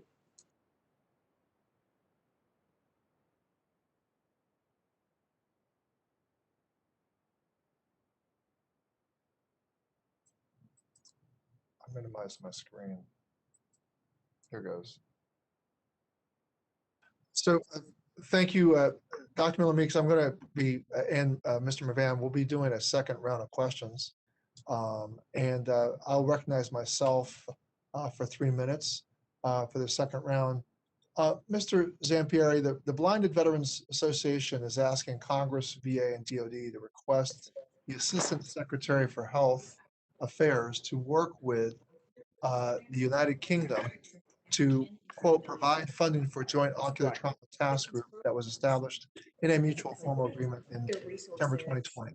Can you explain more about the scope of the task group's work and the funding required to make the work successful? You were talking about that in your testimony. Go ahead. Right. Thank you, Chairman, for asking that. It's a unique opportunity, and I do want to address the last thing. We're talking about military combat-related eye trauma and translational battlefield eye injury research. So the Joint Ocular Trauma Task Group was established, and I spoke actually with the Surgeon General of the UK. And in Israel, about 14% of their casualties, by the way, are eye injuries, and historically going back 40 years. So their mission, quote unquote, is to look at best practices, clinical guidelines, standardization of formularies for eye medications that are utilized in combat zones, looking at surgical equipment, looking at training and education standards for deploying surgeons and the management of eye trauma. And then real briefly, we found that there's like the Hearing Center Excellence has $1 million. Again, it's not a huge amount, but if you're going to do these types of things, especially with the international group, you really have to have some level of funding. And so I appreciate the question. Thank you, sir, for that response. Mr. Hilgert, in your testimony, NASVA highlighted the role that the VA and the state veterans homes could play in providing mental health care. This is obviously an important service for Americans, especially for veterans and especially in the wake of a pandemic. You also suggested that mental health services be designated a specialty care service instead of a basic service. Can you explain why it would be better categorized as a specialty care service? And speak to NASVA's role in testing ideas before they expand to all veterans' homes? Yeah, based on my experience, we're looked upon as a nursing home, and you have a per diem, you have so much, and you have an expectation of care. Even through great standards, you're expected to have 4 or 5 hours of care per day for skilled nursing. I think that's a 5-star goal. There are mental health conditions where you need one-to-one staff. Traditional nursing homes are not set up for that. When we have someone with, let's say, Pick's disease in one of our veterans homes and requires one-to-one staffing, you immediately throw the system out of compliance with your overtime. You have stressed on resources, and all of a sudden it's straining the resources of the nursing home. If it was a specialty care identification, it's our opinion that, okay, you have the situation within the state veterans home. We will help you resource it properly to address the needs of this individual rather than stressing the entire system. So that's kind of where I was going with that, Mr. Chairman. Well, thank you. I appreciate that. I'm glad to see we have other members that have returned for the questioning of our witnesses. Representative Cawthorn, I'd like to recognize you for 3 minutes. Yes, sir. Thank you very much, Chairman. My question is for Mr. Titus. So I understand that Congress has provided the VA with tens of billions of dollars to help with COVID relief. It's over this last year. I'm wondering, have you seen any direct impact from that money? And how do you think the money should be spent moving forward?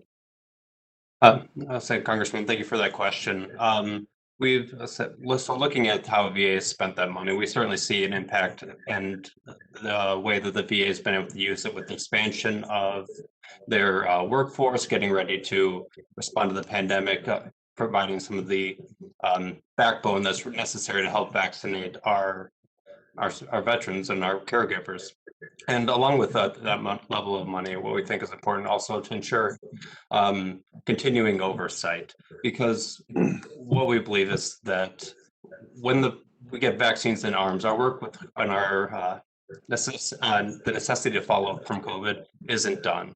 There's going to be a long process where we need to sit down and evaluate how the VA did from every aspect of it and digging in from every aspect, every benefit, enterprise-wide. So we think that the increased funding, the personnel, and the has had a huge impact to make sure that from that funding aspect. So excellent, Corey. It really means a lot to Mr. Titus. And Mr. Chairman, I yield back.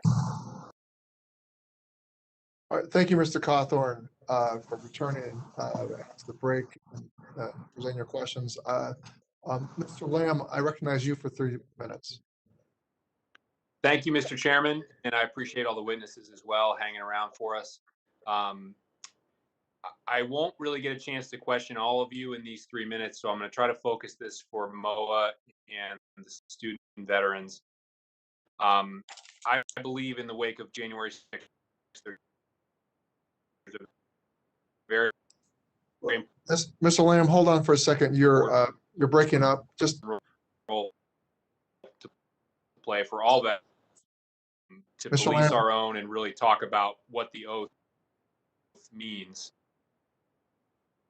Mr. Lamb, just I'm asking you to suspend until we get the technology. I apologize. I apologize. Just hang on. You're asking an important question. If we could stop the clock, return the I clock. yield back, Mr. Just hold on. Don't go away. Have we got the technology back? All right. Why don't you go ahead, Mr. Lamb, see what works now. You shut off. Oh, can you turn you're muted? Can you turn back on your sound? Your mic? I am a Marine, Mr. Chairman. takes me a little while sometimes with technology. I Oh, apologize. I don't want to get into it with Mr. Bost over that comment, so go ahead. All right. So my question is this. I think we all have a role to play in reinforcing the importance of the oath with our fellow veterans. The capital that the Constitution sets up was attacked, and we all swore an oath to the Constitution. So my question is specific to MOA and student veterans. What are you doing to identify whether you had members that were part of the attack, and what will you do going forward to communicate to your members the importance of the oath and the fact that this is not a political topic? If you swore an oath to the Constitution, there is only one side to this debate, which is that you oppose people attacking the Capitol. So if you could just update us on your efforts and specifically whether you've worked in with law enforcement at all. Congressman, thank you for that question. And you take off the uniform, but you like you said, you never, the oath never goes away. You have a responsibility to uphold it even after your leave. That belief is something that MOA holds dear, and it really is ingrained in our organization, our philosophy. So getting to your specific question, we've been closely following the DOJ's website and monitoring any individuals and looking at whether they were MOA members. We think that's important to uphold the standard of our organization and show accountability. Being a member of MOA is a privilege, and we expect our members to uphold the standard. Congressman Lamb, this is an excellent question, sir. And thank you for your service in the Marine Corps. I serve in the Navy, so Department of the Navy friends will take that as well. Sir, this is an incredibly serious topic. It's incredibly important, and Student Veterans of America absolutely condemns the acts that happened on January 6th. Sedition and insurrection are serious matters and should not be taken lightly. Not only do we condemn them amongst all Americans, but specifically amongst all veterans. As to your question specifically, we've taken all publicly available data for those involved in the events of January 6th and run them through our database and verified that we have no current members that were involved. I heard you earlier ask a question regarding facial recognition. We don't have access to that technology as of yet, so we're not really able to do that. But had we found any members that were part of the events on January 6th, we would immediately disband them from any of our national headquarters activities throughout the country, no matter where we're organized, sir. You and thank you to all the panelists. And if any of the panelists I didn't focus on, if you ever want to follow up with me on this, I'd be happy to talk. We just have limited time. And Mr. Chairman, I yield back. Thank you. Yeah, Representative Lamb, just so you know, I have allowed for a second round of questioning. So if we get through the next few members, you might want to come back and ask other organizations the questions you want to ask them. So Mr. Murphy, I recognize you for 3 minutes, and then after that, Mr. Mervan, and then Ms. Miller-Meeks, if you have a second round of questions, you may do that. And then, but go ahead, Mr. Murphy, go ahead. Thank you, Mr. Chairman, and thank you to all the members of the panel. I thank you for your service to our nation and your continued service to our veterans. I represent North Carolina's 3rd Congressional District. We have the 5th most veterans of any district in the country, and it's growing. And so Veterans Affairs are very, very important to me. I, as a physician, have worked at VA medical centers and have cared for veterans, and am deeply obligated to all that we can do to care for those who have dedicated their lives and sometimes made such great sacrifices, and obviously the ultimate sacrifice for us to remain free. I'm going to throw one plug in here for House Resolution 1014. As a surgeon, I've dealt with wound healing for over 30 years. And I look at our particular population of veterans who come back with traumatic brain injuries, PTSD, those who have suffered from blast injuries, and from other effects during their service. And we do a fantastic job in the VA of reaching out to those veterans and trying to help them cope with the struggles that they cope with. But I think we can do more. There is a significant subset of individuals, despite all the modalities that are offered to them through the VA, that still we cannot reach, still are not able to get their life back on track, still not able to participate fully in society, still not able to get jobs, deal with family. We have obviously such a suicide epidemic in our nation for veterans, over 17 a day. And so what I've used for wound healing when nothing else has worked is something called hyperbaric oxygen. Hyperbaric oxygen has been shown to help promote wound healing in these individuals. And I will say this very objectively as a physician, this is not necessarily mainstream. I want this issue studied for our veterans. What hyperbaric oxygen does is it promotes wound healing. And I think in a significant subset of individuals who have suffered from PTSD, who have suffered from TBI, this is from blast injuries to the brain. This is a wound that despite pharmacology, despite interventions, objective interventions and therapies, we still are not reaching these individuals. Hyperbaric oxygen therapy, I have seen and witnessed firsthand with some veterans who literally had nothing else to be offered, have changed their lives, have made their lives whole again. And so House Resolution 1014 asks for a pilot study. I am asking each of your groups to please study this and please consider supporting this measure. We need to do everything possible. We need to leave no stone unturned to try to help those who have suffered in service to our nation. So thank you, Mr. Chairman. I would ask each of these groups, please, House Resolution 1014, I would ask for your support for this as we move forward. Thank you all, Mr. Chairman. I yield back. Thank you, Dr. Murphy. I'm going to recognize Mr. Moran for 3 more minutes. Thank you, Chairman. At this point, my question is for Mr. Lyons.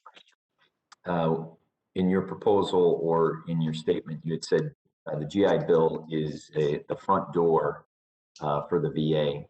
And my question is, I understand that the VA recently began evaluating the modernization of the GI Bill information systems. Can you describe for me what engagement you have had with the VA on this topic? What do you feel are the biggest concerns that the VA should consider as they address the future of the GI Bill information system?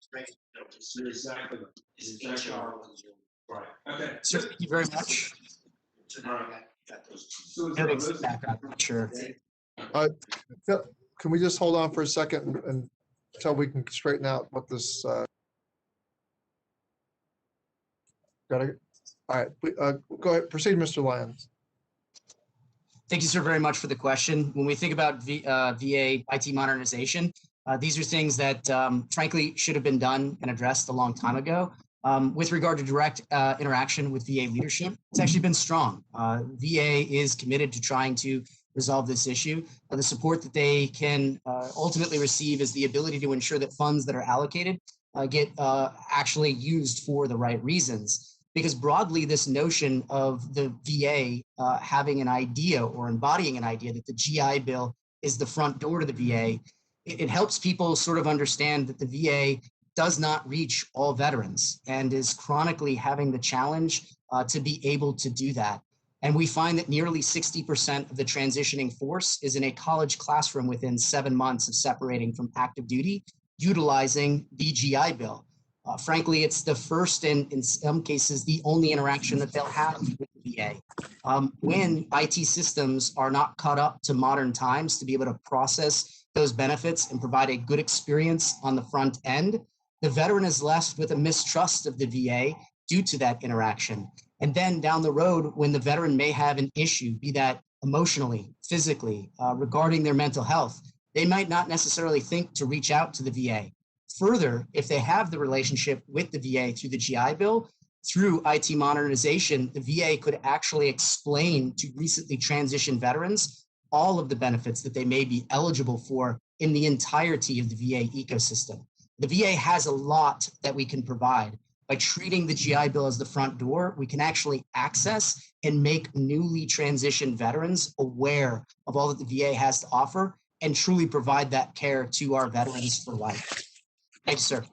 And I thank you, Mr. Lyons, and I thank all of you as young veterans who are on advocating for your peers, how important that is, especially in the Veteran Service Organization realm. So I appreciate that, and we'll make sure that they're, as the front door, we use technology to link together the benefits along with making sure we are pushing out information so we have more people aware of the VA and using technology and modernization to do that. Thank you. Thank you, Mr. Moran. Are there any other members who I've missed who would like to be recognized? I don't see any other members seeking recognition. Let me thank all of our panelists for your testimony today. And we look forward to working with you and your organizations and your members in the future. So we're very grateful that you all participated today and brought your voices to the table in the room where it happens. So all members will have 5 legislative days to revise and extend their remarks and include extraneous material. Again, thank you all panelists for your presentations. And this hearing is now adjourned.